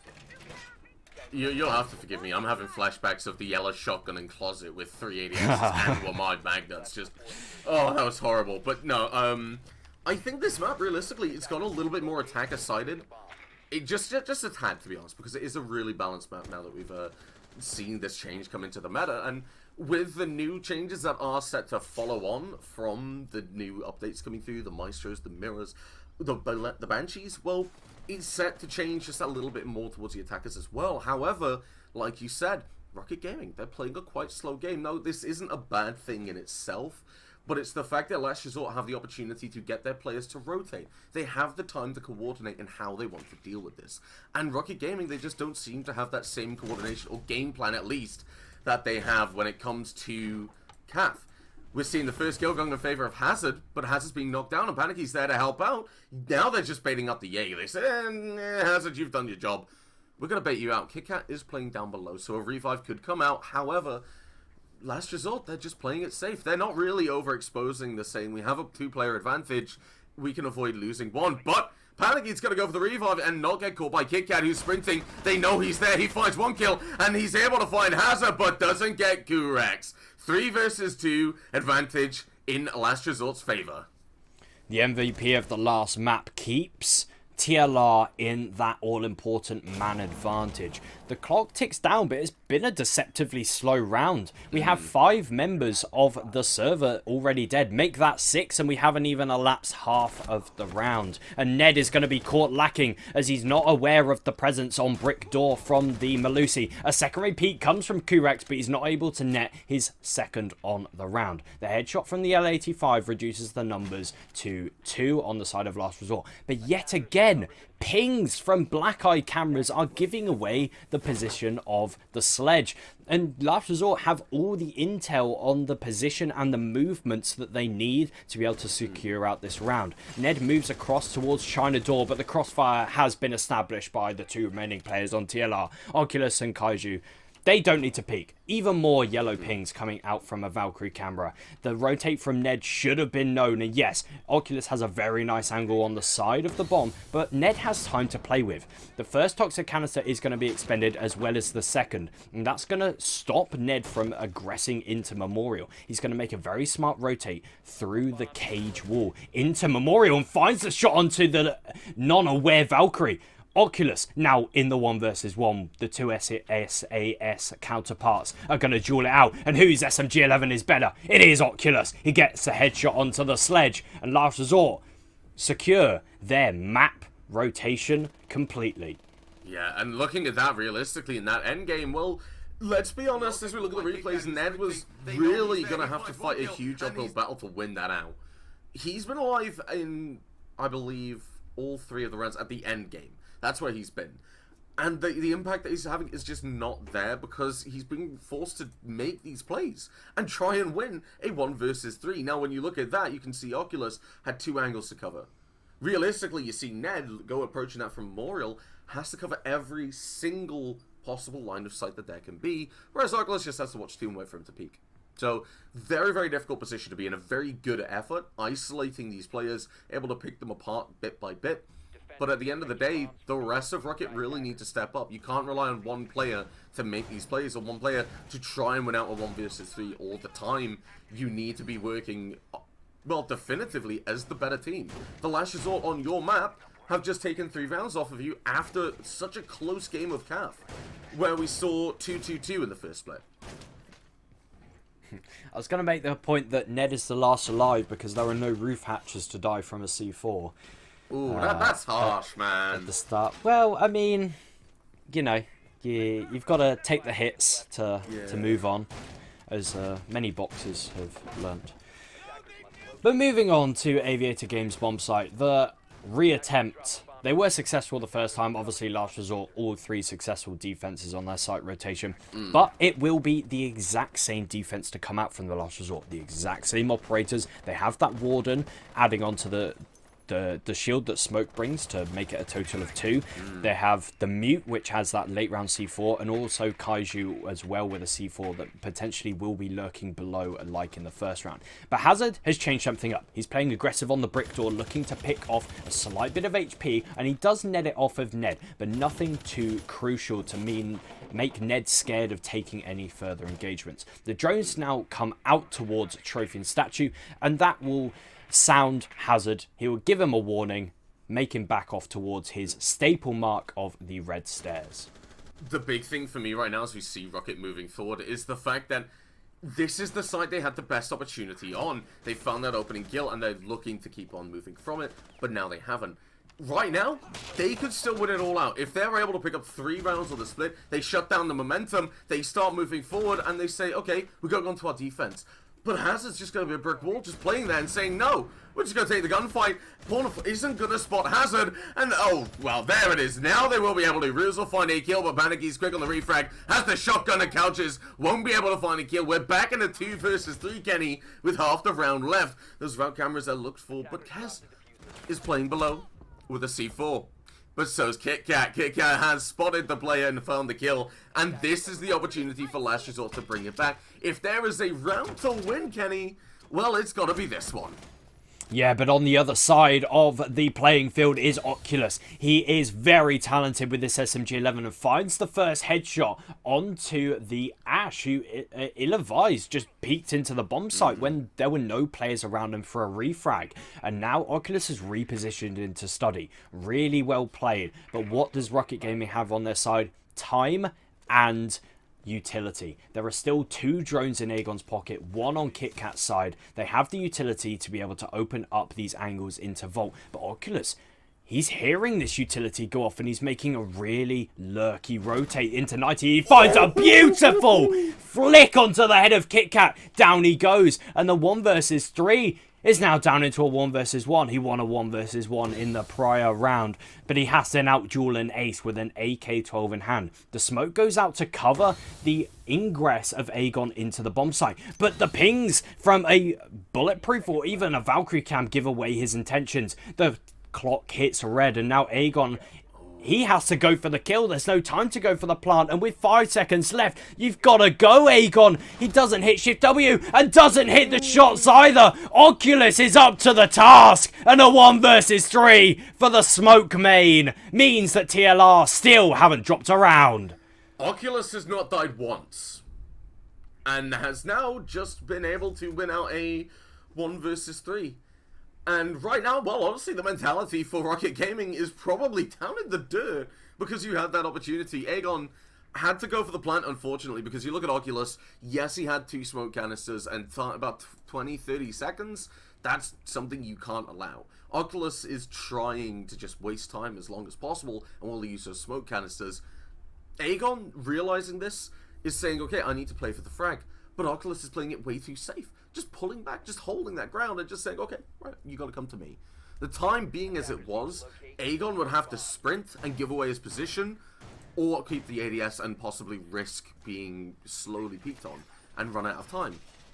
We saw what happened. Oculus just realized, well, he hasn't come here for too long. He's behind me and wins their gunfight. I'm loving this game so far, but last resort, they're really just a cut above Rocket on the defense. They are going on to their second rotate on statue and are looking to keep this flawless round going so far. I'm looking at this, Kenny, and I'm saying, Oculus, well, can anyone kill this player? Yeah, Oculus has been an absolute heater at the start of Villa. It's impressive when your smoke main, your support, that anchor on the site can be so reliable in the clutch moments. That's what separates potentially an overtime victory from just a regular time victory. We've seen Oculus be so clutch in the dire rounds, and he has been so pivotal, not only in his utility usage of those toxic babes, but also just in heads-up gunfights. Really nice shot there onto the IQ and the 1 versus 2. An early damage taken on the side of Ace Aegon. He can't be the first dead like he was when Rucket Gaming last attacked this. They're only running the singular hard breach. If Aegon is felled first again, that means that Rucket Gaming are going to be really choked out in their push onto the bomb site. Ruse, yet again lurking on the lower red stairs, is looking to cut off the rotations from these players down below in dining. But Kaiju, he's flanking the flank, and this could be caught out by this could be caught out by Ruse, but he has relocated onto the opposite side of the map towards the main stairs area, so no gunfight ensues just yet.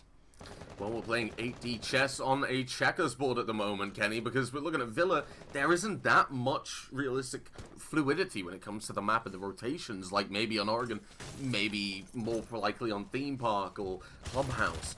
But we are going to see Ruse finding that opening kill onto Kaiji and finding the Valkyrie very early on. Finding the opening kill, no less.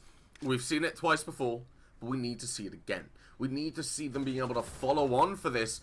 Right now, Bodov is able to find a kill onto Panicky, and we're seeing that 3 versus 5. This is a good position to be in. You can't swing out from that master door. That trophy has the pressure put on. Kurex has to go below if you really want to put pressure on, but you need to have that sight. You need to be ready on red stairs to rotate around to whichever sight goes through. And Hazard's currently taking some damage and isn't feeling very comfortable. A player on Astro stairs, while Oculus is starting to really feel the shark circling, I think. Yeah, he's already utilized 2 toxic canisters, and there's still 40 seconds left to Rucket Gaming to mount their execute.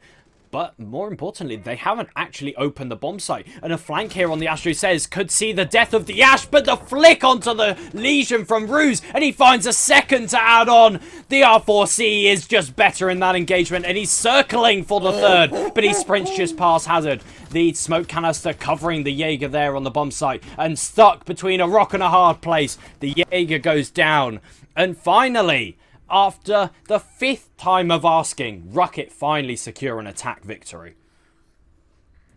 Rock in a hard place sums that round out entirely, because you look at that and you say the first couple of kills, you got one coming out from the flank, and then you see a kill on Master Door. Ruse is able to land a shot onto the smoke after getting Kurex as well. Starts putting pressure on. It's all pinching. Hazard's there, trying to hold one angle, but gets a kill suddenly. Well, look at this. You're seeing all of Rocket Gaming just collapsing around. And if you want to try and make a play like that, you need more players on the board to stop them just circling. There's no way you get away with more than one kill from that position. And, oh, Kenny, that was horrible for Last Resort. But really, just what we needed to see from the start for Rucket Gaming. They're getting early advantages by taking these power lines of sight. And in doing so, Hazard can't move into Statue. At that point, their only option is to go towards Astro. If you put pressure towards Master Bedroom, have a line of sight onto where we saw Hazard playing, well, you can start moving through. You can look for a plant, possibly. Have that flank in pocket. But what we saw Rocket Gaming go up for instead was they took control of Astro, allowing them that power to shut down a retake if need be. A lot of it came down to just winning the gunfights, though. And that's where Rocket Gaming have really been slipping. 10 seconds to go. Yeah, if you just look at the kills on the side of the two teams, they're very even, but the scoreboard isn't. And that's because the rounds are coming down to these 1 versus 1s that Last Resort are always winning. But finally, Rocket get a foothold in the round, and they just mount an usurpable assault onto the bomb site. And last round they made a conscious decision to clear the roam downstairs in dining that you're seeing Kaiju and Kurex hold here yet again. The first round they attacked this, they just completely ignored it. But last round, they took the decision to clear it, and it worked for them. They were able to kill both players down below. Kaiju fell early, and then Kurex, unfortunately, wasn't able to land the shots flanking Astro stairs, but they were able to then from below get the mute jammers off the breach to then open up the breach and mount an assault onto site. But assaulting onto site this round, Ruse has found himself in the middle of the bomb site and knocks off the MVP of the match so far, Oculus. He now hits the deck and a C4 gets expended to net the kill, but it doesn't find him. The wrong arch is chosen, but Ruse stands up, vaults away and vaults 6 feet under. The big thing right now is that you're seeing a double swing and Last Resort. They're looking in all the wrong places, realistically. You had that double peek, but that's 2 players looking over the arch. That's 2 players trying to take out Ruse. Portoff is playing on that Master Door. You got that Master Take taking place. Now, your Last Resort, they have some time to think and say, okay, let's relax. Kaiju with the C4. This is just going to end up horribly if it's going to be anything like the last map we saw. But Ned will be able to find a killer for the frag grenade. Kurex stepping up, finding a kill onto KitKat as well, while this triple wall is opening. Igon keeping that player advantage going. Now Kez has to rely on the information to find 1 kill and has to race up for a refrag and to retake with sight. But the C4's gone. Kaiju is just going to have to go Astro stairs. Hazard and Kaiju need this retake. Rocket Gaming, they've slowed it down though. They're playing for Master Bedroom, and what this is doing is it's saying, well, the late round, they're going to have to funnel through and they can't waste any time. So realistically, I'd expect to be pushing right now if you have a player advantage. 2 players to over towards that Astro side. 1 just making sure Hazard doesn't move, and you've got an advantage. But Kaiju's able to find 1, is able to find another, and Hazard, cleaning up onto Ned. And Last Resort, they're able to pick up another round and get, Kenny, a 5-1 split on defense. And it isn't even their map. Wow. The cleanup crew. If you work in hospitality, hire these men up. Hazard and Kaiju in a tricky situation. The 2 versus 3 with all the sightlines open that Rocket wanted, but the gunfights were taken and won there by the Valkyrie and the Jaeger. Fantastic end of the half there for TLR, and they find themselves 5-1 up in a massive advantage, in a map advantage, to finally overcome Rocket, not in the max number of rounds. But obviously, they're now on the other side of the coin. They have to attack onto Villa. And last time these two teams played, it was an even 4-2 split on both halves. So if Last Resort are able to claim those two crucial attacks, they secure the map and the series. Rucket Gaming have a huge hill to climb. But if any team can just change up their playstyle, it's Rocket. You've got the talent on Ruse and Pumph, which we haven't really seen them come alive as of yet. They need to start getting the kills. They need to start getting the impact in the frag department if Rocket have a chance of bringing this back to overtime or even just a reverse sweep. Yeah, and speaking of talent itself, a huge shout out to Grissom on production and Jerry casting, observing himself. The wonderful caster there. Got me a little bit confused, but that's perfectly fine. They're doing an incredible job and making this one of the most enjoyable games I've casted in a long time, Kenny. And I'm looking at this and I'm saying Last Resort, this can be slightly favored in attacker if you take a look at it from my perspective on this map. The aggression is needed. You need to have measured and controlled aggression, and Oculus is going to demonstrate that exactly. They're openly taking these gunfights. Now, Rocket, they have got a player over in Trophy, but Ned has to drop. You can't afford to lose a second player. You didn't get the refrag, just play it safe, pull back. And in doing so, well, that Trophy statue, that's cleared up with 40 seconds taken off the board. And now you've got Last Resort. They've got a lot of map control and a lot of space breathing room to get inside, start droning, especially with that C4 being removed. Only 2 more left for Rucket Gaming, actually. Yeah, so we see the first black eye camera spotted out by the drone and gets shot away and out of the round. So Rucket Gaming finally making use of the Valkyrie, and even though she is dead, she's still getting the use of the intel from her cameras.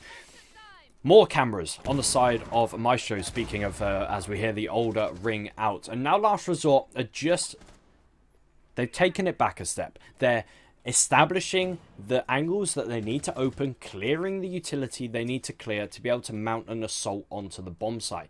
But what's important here in an execute onto Aviator is study control. And you see Ruse is situated inside of study. Last Resort need to rotate a player over to study. Otherwise, there's no chance in hell that they are able to push into the bomb site and get a plant down. Ruse does take a peek onto the zombie door and is traded about half his HP for none in return. And finally, he is killed off by Kaiju on the G8. Rocket in a really bad spot now. Yeah, Kurex rotating to the main stairs, able to shut off KitKat is on Ned as soon as they try and rotate, but that gunfight isn't going to go in favor of Ned, and suddenly Oculus able to find a double kill, KitKat finding 2 kills of their own. Now it's a 3 versus 1 with 45 seconds left on the clock. Site control not in the defensive's favor. The Last Resort, they're looking very much set to go to match point, and they will. Oculus able to clean things up. An explosive take of that site, and you've got to credit Last Resort. This has been their game. They have completely said, we are going to push forward. We are going to determine when the gunfights happen, how early they take place, and look at this. As soon as that long angle has been taken control of, Kurex is already taking that gunfight. KitKat able to find 2 kills. But at that point, you started out with that opening pick in favor of the Last Resort. Well, it just doesn't end up the right way for you. You just don't win that game of numbers. And you just had Oculus looking the right way. Oculus definitely, if Kurex was the MVP for CAF, well, Oculus it's Villa. It's his game completely, isn't it? Certainly so. He's just been a level above every other player in this lobby so far. Clutch, impact frags, importance in utility usage, he's done it all. Sitting on 8 frags, that may not seem a lot when we're on match point, but we have only had 7 rounds, and your support player having more kills than rounds is something quite impressive to be said. Rucket Gaming, if the hill was insurmountable before, it's just got near impossible. And they're going to go back to Aviator Games. They know that they have to have a near perfect... Well, not even near perfect. It has to be perfect from here on out because they lose any more rounds, they have any more slight mistakes, the map's gone, the series gone, they're out of playoffs. I'll tell you the way I normally phrase it. Rocket Gaming have to play a perfect game to get to overtime. Then they've got to win overtime. Yeah. Then they've got to go to Oregon and win Oregon itself. This is a huge ask. Realistically, I don't want to see Rucket Gaming on Aviator Games. That didn't work. Sack it off. Try Trophy Statue, because you do not have the breathing room that Last Resort have. If they get something wrong, they'll say, right, we'll take a round or two to fix it. But you don't have that. You have to play it perfectly, like I said. And you're going back to the site where you were quite dominantly taken off the board. KitKat finding 2 kills, the only 2 kills of that round, in that last 20 seconds in that push coming through, and was unable to find anything more. And you can see Last Resort, they're already contesting 90. They're already taking a lot of control, and there hasn't been a single gunfight. The C4 will go off with the panicky, but won't do the damage. Borna playing down below wants to do something, but it's just not going to happen yet. Yeah, a lot of map controls surrendered early by Rucket. There's not even a stall tactic on the statue side that we see so often. There's not mute jammers and Mozzie Pest placed on that side of the map to stall time.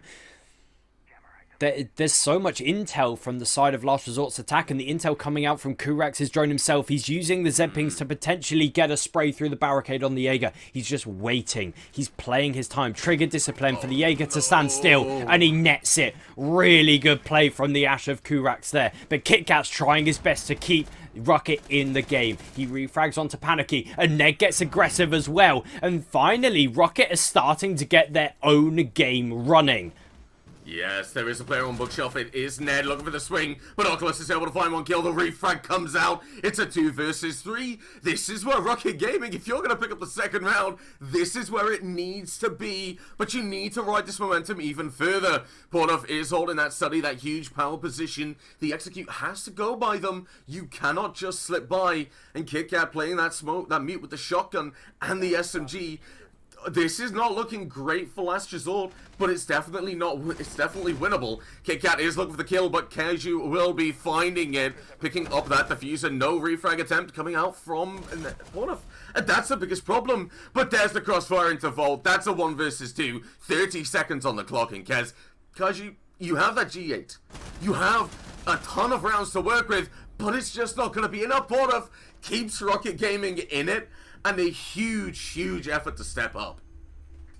Yeah, step up is the perfect way to describe that round. Rucket stepped up. They knew that what they were doing was not working. They had to try something different. They had to take these peaks and these engagements. You see the swing there from KitKat, the swing there from Ned, perfectly played from Rucket. They had to establish, get kills on the board. That's the game plan there from Rucket. They cannot leave Last Resort with 4 or 5 members when they're going for an execute.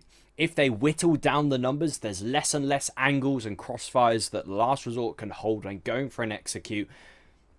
Really well played there from Rucket, and they stay alive. They know that they have to go through every single bomb site, so this time it's not going to be a dining. We're going through the exact same rotation that we saw TLR go through, but a different operator lineup. We're seeing the sick pick onto the castle from Aegon, so this symbols to me that we're going to see potentially a master or a closet hold. The castle barricades going onto the window inside. That's closet, I think. Is this the first inside window in the game? Inside window? Yeah, like the window that he's castled there. I think it could... No, you have a rafters window in Clubhouse, actually. Ah. But the way that this is set up with the shotgun coming out from KitKat is something we saw in 22nd meta a lot. Where you have a closet player, you have that castle barricade, and you had that just to protect yourself so that you could rotate into mass, so you could get aggressive. That's why we've got one on kitchen window, because that position can be countered very easily by it. But what we are seeing is probably they're just going to play aggressive on triple, rather than getting aggressive on the actual closet itself, because that player with all the utility on the board for the Last Resort will be taken away a lot easier. But Rucket Gaming, one thing they can't shy away on is this roam and this study hold. You've got Bornoff and Ned, and they're going to be facing the brunt of the Last Resort attack. Yeah, this is really good from Rucket. I love to see it, because every single attack that the Last Resort in their matchup in the league season on Trophy Statue came from study side, and they're holding the bar area really well, and they get a trade for it and another kill. Kit Kat aggressive into 90 to support his teammate behind the bar, and the teammate behind the bar gets the frag, and the roam clear is falling apart for the Last Resort. A really good off-site presence from Rucket. Practically 4 of the 5 defenders are situated on Aviator or Games or somewhere nearby, and they support each other to perfection. And it leaves Hazard all alone on the study balcony. The man who is droning in this push now has to push it by himself. Yes, and in doing so has to try and take 4 players by themselves and put them in 1 versus 1. It's a very difficult task to do, and they know exactly where you're coming from, but you have half the round. You have a lot of time to work with. But as we see 1 kill come through, the Rocket Gaming have a lot of time to rotate around and just apply the claws of death, as it realistically feels like. You'd see the defenders. There's 1 on that study. There's 1 on that trophy door. And right now, the crouch wall coming through is going to shut down Hazard. Rocket Gaming, they're stepping up. They're keeping themselves in it. And that wasn't a last-minute clutch. That was a dominant round where the setup we wanted to see, the way we wanted to see it play out, we wanted to see how they dealt with Master Bedroom, but that wasn't meant to be. The Roamers just did such an incredible job, as you can see right here. Yeah, you lost Kurax, but Rue's already got a kill, and just net. I mean, can we even say anything more? Just stepping up absolutely big time. You're looking at this and you're saying, Last Resort, you have a couple of rounds to play with, to really start just working out these mistakes, but you need to act upon them. You don't have that many. You have a lot of rounds to deal with, let's be honest. You had the 6-1 side. Now you can start identifying the problems, but you need to fix them now. Yeah, the whole of Rucket Gaming's setup for that defense was to counter the exact push that TLR exposed against Rucket in their matchup earlier on the season that ended up in a 6-6 draw. But before I was rudely cut off by the action happening, Last Resort attack Trophy Statue by taking study side every time. Rucket Gaming, they knew that. They had played against it. So they had a hard hold on Aviator and Bar. And even if that failed, they had a fail-safe of the hold inside a Master, the rotate in the triple wall, so that the Last Resort could not plant on the statue door from lamp, or I think you called it couches earlier. The door from landing into statue. They cannot plant on that door because you still have Master Bedroom control, and with the rotate in the triple wall, it's almost impossible to actually push into statue itself. So everything about Rocket's setup there was to counter the exact push that they knew the Last Resort would bring out. Let's see if this happens this round on dining. They're extending into living room with reinforcements invested towards the library side, and they want to hold this site horizontally. Typically, you will see a top floor roam, but there's only 1 reinforcement invested on the top floor, and that's to protect the angle down through the skylight area onto the red hall. Yeah, now, the biggest thing I want to see from the Last Resort is tightening up their attacks, and that's mainly because, well, let's be honest, we're not the only eyes watching this. The other teams are also going to be watching the playoffs, and if you give away areas where you are weak, that's just not going to slide. That's going to be picked up upon very, very easily by the other teams. They're going to, if they're better, they're going to be looking at adjusting it. When you look towards higher levels of play, that's definitely going to be the case. And I'm going to be honest, I think a lot of teams want to improve and reach higher levels and higher and keep going to reach that elusive pro league positioning. But Last Resort, they have that top floor control, and the IQ is really trying to get that jam, and we'll be able to do exactly that. The top floor control has been got without a single casualty on either side, meaning that when it comes to the end game, Rocket Gaming are in a great position to deal with this push. They can go for refrags, they can go for flanks, but also Last Resort, they have enough players to start funneling through and holding these key vertical positions. And Igon, a very nice shot to start things off. Panicky just caught in 9 different angles there, vaulting over the archways and being caught unawares by the open angles through the memorial wall. The rest of TLR trying to get onto the bomb site now. The Ace Selma charge is being halted by a mute jammer that hasn't been cleared from above, and kills raining back and forth between Kurax and Pornf. Both, well, Kurax is alive, Pornf down. And another one from Kurax as he's on a tear through the red stairs. Another headshot onto Aegon this time. And he's looking to move into Memorial. But with Ruse holding Living Room with these angles onto Memorial, it's almost a fruitless push that could potentially come out. Another missed shot there from the sledge up above. Lights Kit Kat to all but death, and he's going to be very, very vulnerable in any engagement. A lot of HP on the side of TLR, HP advantage, and finally Kurax makes the move into Memorial, but he's wary of these angles that Ruse could potentially be holding onto him. He sprints into the gunfight, isn't able to land the shots, but neither is Ruse. Out with the pistol, the P12 does finally net the death onto Kurax. The plant attempted, but with 5 seconds left, Oculus needs to cover Hazard, who's now attempting that bomb. But with the angle from Memorial, the bomb is down, and not enough cover from Oculus. He was one man to cover too many angles. And another round for Rucket. They're starting to bring it back as we move on to round 11, looking very dicey for the last resort. Welcome to CAF 2 Rocket Boogaloo. The last resort have been unable to close it down for 3 rounds now in a row. A complete rotation coming out from Rucket Gaming, and very nicely done. That last round was so close between both teams. Oh, it was beautiful to watch. Like you said, you're seeing Kurax and Pornf just back and forth. Ruse being alive in that living room was an absolutely huge position to hold, because like you saw, Kurax wasn't able to open up more angles. It allowed for that late round flank. It allowed the last resort to feel so uncomfortable that they had to go for that wide swing on the actual island itself in the dining room. They had to go right up against it, force that wide swing from kitchen, but they didn't have enough bodies to watch over towards Memorial either. That's where the flank came from. And now last resort, I'm going to be honest, that was the round for you to win. You needed to win that round to close it out, and most importantly, Rocket Gaming, they have a real opportunity to bring it back. They have Aviator, and if they win this, they have Trophy Statue. That puts them onto overtime. That brings us right back to where we saw CAF, and that really, just the momentum isn't favoring you at this point. So you need to see what we saw in that first half of your attack last resort, because, well, Rocket Gaming, if they get this round, I'm going to see it go into overtime. Yeah, I completely agree with you. Well, when we spoke about Rucket Gaming need to have a flawless run towards overtime, then you need to win overtime. But Last Resort had those round buffers. But now the score is 6-4, and Last Resort, you're running out of buffer rounds. You've practically used up all 3 buffer rounds that you had, and you now need to actually have a round where you dominate. And especially after losing those rounds pretty convincingly to some fantastic holds from Rocket, I must say.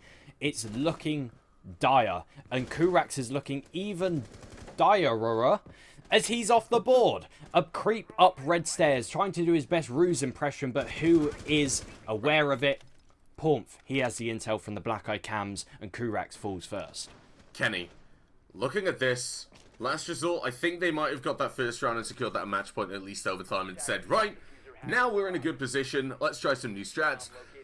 But now, like you said, the buffer rounds are gone. They need to really step it up and just get the sweat right out there. They need to win, and Ruse being able to find another kill is going to make it even harder. Won't be refragged, will pull back. 5 defenders all still alive. Last resort in a much, much worse position than we saw them last time we saw this round. But realistically, in doing so, this is what I want to touch upon. In using those buffer rounds, well, Rucket Gaming, they've got the momentum. They 100% are willing to take these gunfights, and they're going to have the aggressive playstyle Last Resort had before. We will see AC4 go off. The drop comes out the bathroom, but it's going to be Ned who finds a kill onto Panicky. A 2 versus 5. Now the roam clear can't come through because they need to push site. But Kit Kat's going to find Hazard. It's all down to Oculus. We saw him clutch 1. Can he clutch another? He finds a kill onto Kit Kat. Pushes towards that landing. Pushes towards Zombie. Has to use a utility, but it gets burnt out. A pause has been called, and that really doesn't surprise me from the Last Resort right now. They're just giving up too much ground. Oculus is holding his position, able to find Ruse. Looks towards the game's room, and Aviator for another kill. But Rocket Gaming, they're going to start tightening it up now. They're going to wait for the last 10 seconds. They are just going to play the best that they can. And in doing so, they're just not going to peek it at all. Time ticks down. Oculus will rotate down to 90. Wow, wow, wow. A convincing defense from Rucket, but it's not one just yet. The clutch player... It's one now. As I speak, Caster's Curse. Oh, you love to see it, don't you? The yellow pings are being fed from those evil eyes and those black eye cams. Something that Rucket weren't bringing on Cafe. They weren't bringing the duo of the Valkyrie and the Maestro, but we're seeing the prevalence of that Intel game yet again come to light here on Villa. We are just heading towards a rehost, and now so you're going to come back to our wonderful faces as we are just going to get Kaiju back in the game as soon as possible. But McCready, well, we've gone from 6-1 to TLR to now 6-5. I've got to compare it to you're on a ship in a storm as TLR. There's a chance you make it, but it's not looking fruitful. Yeah, it's just switched so hard that you can't see the last resort winning it if you kept playing. Now, a pause rehost, that's a great idea. You're trying to shut down the momentum that you have clearly lost if you're on the last resort, let's be honest, because you're hemorrhaging rounds at a pace that you can't keep up. It's not just really close rounds now. You're being shut down dominantly. Rocket Gaming, they're showing why they deserve to be going to Oregon and moving on to face AYB tomorrow. So they're getting their aggressive play, and whoever gets more aggressive, I've found that's who's been picking up the rounds. Whoever's been able to find these power plays in both maps. If you have the guts to go for a push, and you pull it off, your team are going to win realistically, because the other team, they're not matching it with aggression. They're playing it very shattered, very defensive. As soon as think of it as a shield. With the aggression, you break the shield. As soon as the shield's gone, you get that soft underbelly. You get to tuck into all that free kills that you can get, and suddenly that round is all but lost for the opponents. Yeah, it's a tricky situation now for TLR, but as we spoke about, momentum on Cafe and momentum here, it's not only momentum, it's now the mental game for both Rucket and TLR. TLR, you're sweating. You're physically worried that, hey, we're in T4. If we lose a 6-1 lead and lose the map eventually, then lose a series, T4 is going to rip us apart. That's T4 for you. That's Twitter. That's the day and age we live in.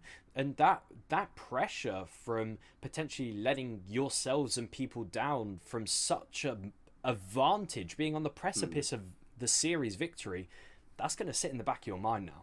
And yeah, as I said, TLR, you're going to be uneasy. Yeah, but the underdog story, it's there, and Rocket Gaming, if they're able to win this out, then realistically you're putting on such a good front as we move forward into the playoffs. Assuming they were to take us over to Oregon and we're able to win it out, well, they could simply say, okay, we've got that endurance, we've got that mental stamina that we need, realistically, as a T4 team, looking to make it up higher, looking to just get better and get better in the games. Well, realistically, you need to be able to keep it going when things get tough, and I think Rocket Gaming, they've definitely been showing that. They've definitely been losing quite a lot of rounds to silly mistakes, but they've been capitalizing. They haven't let it get to them. They haven't just broken down. The communication must still be going. The game plan is still there. They're still believing in the strats and the calls that are coming out. So definitely the mental game. That's where the key of this battle is at this point. And if we can see Rocket Gaming just pushing through, well, they can close it out. I genuinely believe that we are going to see Oregon, Kenny. Yeah, and I mean, I'm not disappointed by seeing Oregon, because the more rounds we see of these two going at each other's throat, the more content and the more excitement that we're going to be able to bring to you, the viewers, and, I mean, us ourselves. I'm having a way of a time here. Oh, I'm loving it. So, a note that I had way before, it seems a long time ago, before the match even started, was that in the Villa match that we saw in the league, there were a ton of vertical C4 kills from both teams. But here, we haven't seen one vertical C4 kill actually successful. We've seen a few attempted, and most notably in 90, like that last round when Zafir was almost killed by it, then dropped the hatch, wasn't able to net the kill. I think that it's interesting how both teams have played the same way as they did in the earlier season, but the game isn't playing near enough the same. We're seeing way more aggression in terms of how much ground the attack is able to take, rather than the standard Villa we almost see, that where teams play the delay game. If they're holding Aviator in games, they'll start on the statue side, delay time, shoot drones, waste utility, and then just fall back. But we're seeing a lot of the gunfights actually happen pretty much on the edge of the bomb sites, and that means that we're getting a lot of action here, there, and everywhere, and it almost looks like the attack just can't keep up with how many angles and how many numbers the defenders actually have and how many angles they're actually holding. I'm gonna be honest when I'm looking at this and I'm saying, okay, well, something's going wrong for the last resort, and I'm gonna take Aviator game as a example, because look at that. That's the round we just saw. That's the round when we're really seeing these problems. I think it's something we talked about a little bit before, because obviously new season, new changes, new little nitpicks that you could really get into. But I was talking about the inclusion of a Yana instead of an IQ, or maybe a Sophia, because in doing so, you have the opportunity to hot drone in, you get that early aggression, you should be able to find a pick, because if you're right behind that Yana Gemini, well, you pick up a kill almost immediately. As soon as it's gone, you know to push through, you know where that player is, you have a kill, you have players droning in other positions, you take a lot of map control early on. But then you've also got opportunities of vertical play. We've seen barely any from below, and that's where we've seen some of these roamers being able to pick up kills, or at least put pressure on, in the case of Pornoff in that last round, over on 90 with the C4s. Just being able to try and get the aggression on, and when someone came down to try and shut them down, well, they just shut down the Zafir completely. In doing so, maybe get a buck below. You start ripping open the floor, you take away the utility. On Statue Trophy, well, we've seen the roam coming out from Rucket before. Well, I can see it definitely being a problem where it's going to be a lot harder for the Last Resort to implement. I don't think their strat really encompasses it. Yeah, certainly true. We're just going to throw to a swift few-minute break, just to give us and our voices a bit of a break while we're waiting for Kaiju to get back in the lobby. You can go and get a drink, get a snack, because I think we may be in it for a few, well, not a few more minutes, hours, but definitely we're going to be going for the long haul. So we'll see you in a couple of minutes.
Hello and welcome back to The Last Resort, going up against Rucket Gaming in arguably one of the most exciting games I've casted in quite a while. And joining me today for the first time ever, and the most memorable time I think I can safely say already, is Kenny. Welcome back, everyone, and thank you, McCready, for the wonderful secondary introduction. The second delightful introduction I've been treated to so far this evening. It's, well, where do we stand? We have TLR 6-5 up on the second map, Villa. But that's not the whole story. They were 6-1 up. They had 5 rounds to their advantage to close out this map and the series. But Rucket Gaming have, yet again, it wouldn't be a Last Resort Rucket map if we didn't go to round 12 or overtime if it's possible.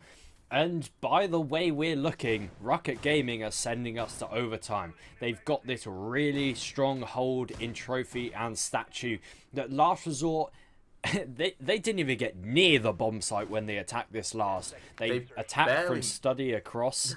They barely got in study. Yeah, they got in study and books, and they were dead. Attackers have located a bomb.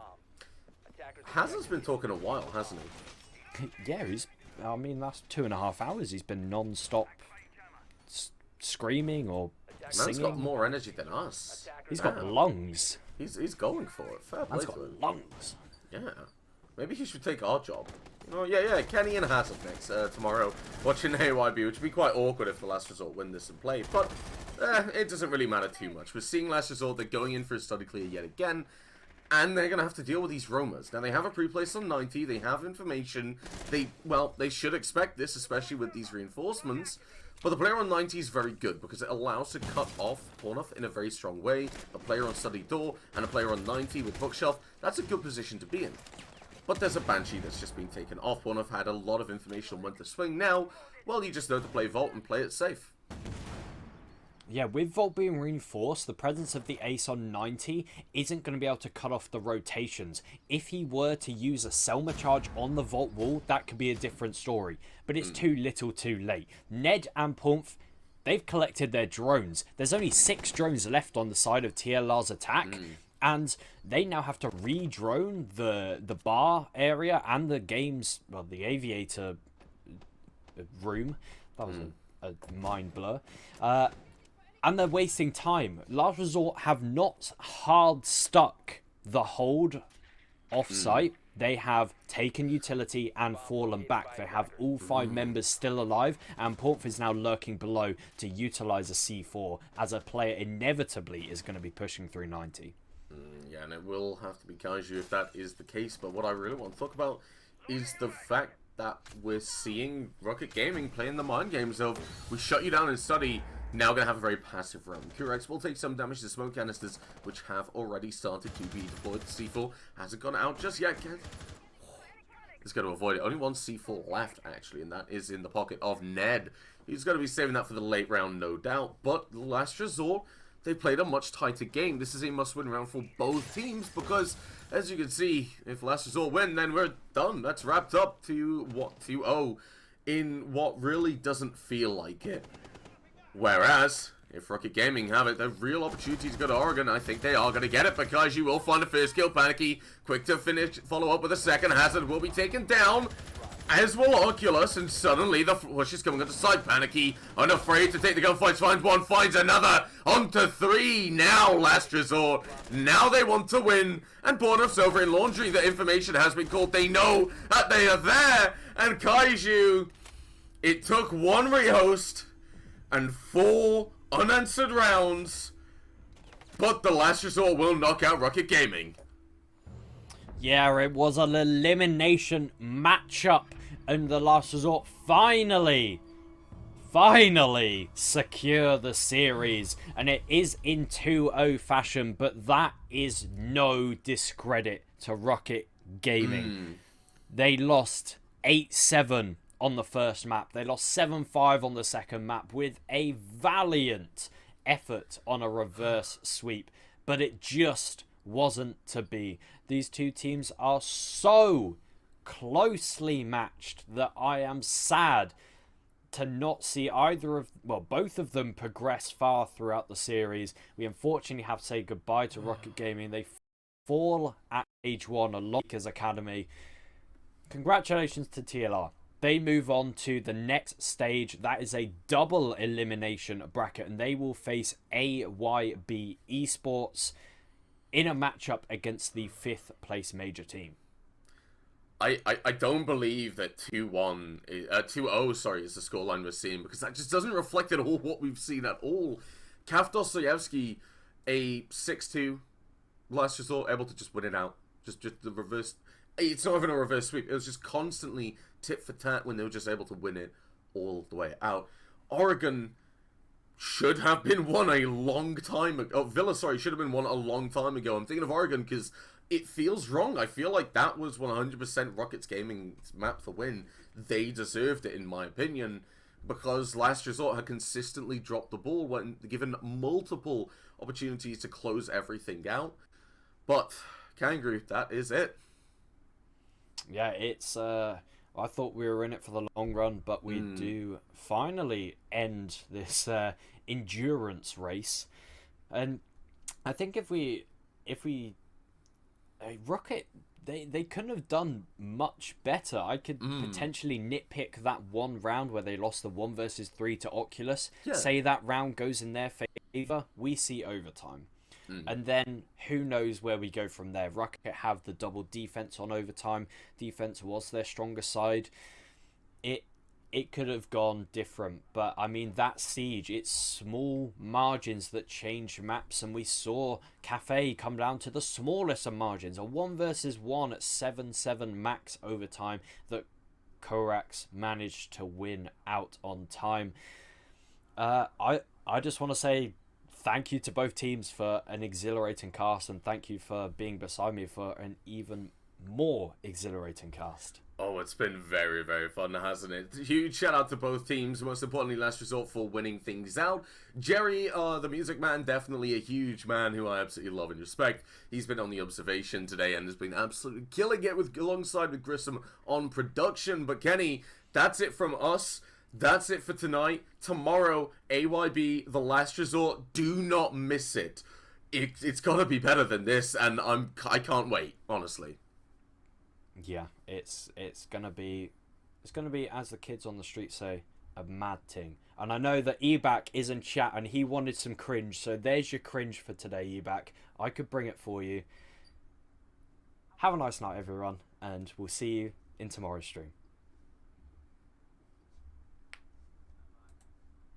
Panicky will find that Aegon instead, but the plan will start to go down.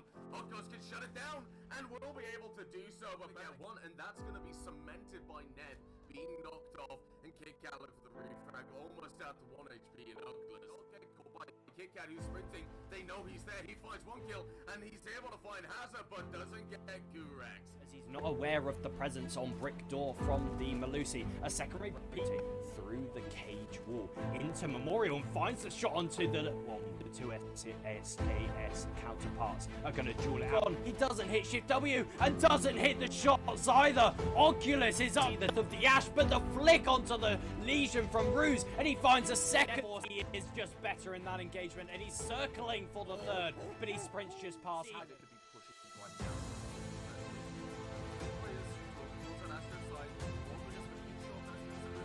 An advantage because she's able to find one as instead is able to shut off. Kit Kat is on Ned as soon as they try and rotate, but that gunfight isn't going to go in favor of Ned.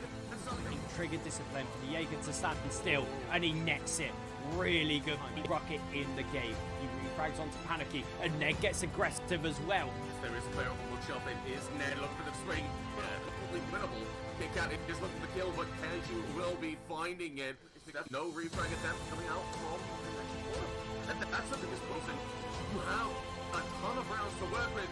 The Last Resort in their matchup in the league season on Trophy Stat support his teammate behind the bar, and the teammate behind the bar gets the frag. But as we see what's happening, and right now the ground ball coming and holding these positions, and Igon, a very nice shot sprints into the gunfight, isn't able to land the shots, but neither is Ruse. Quickly out attempting that bomb. But with the angle from Memorial, the bomb is down, and not enough cover from Oculus.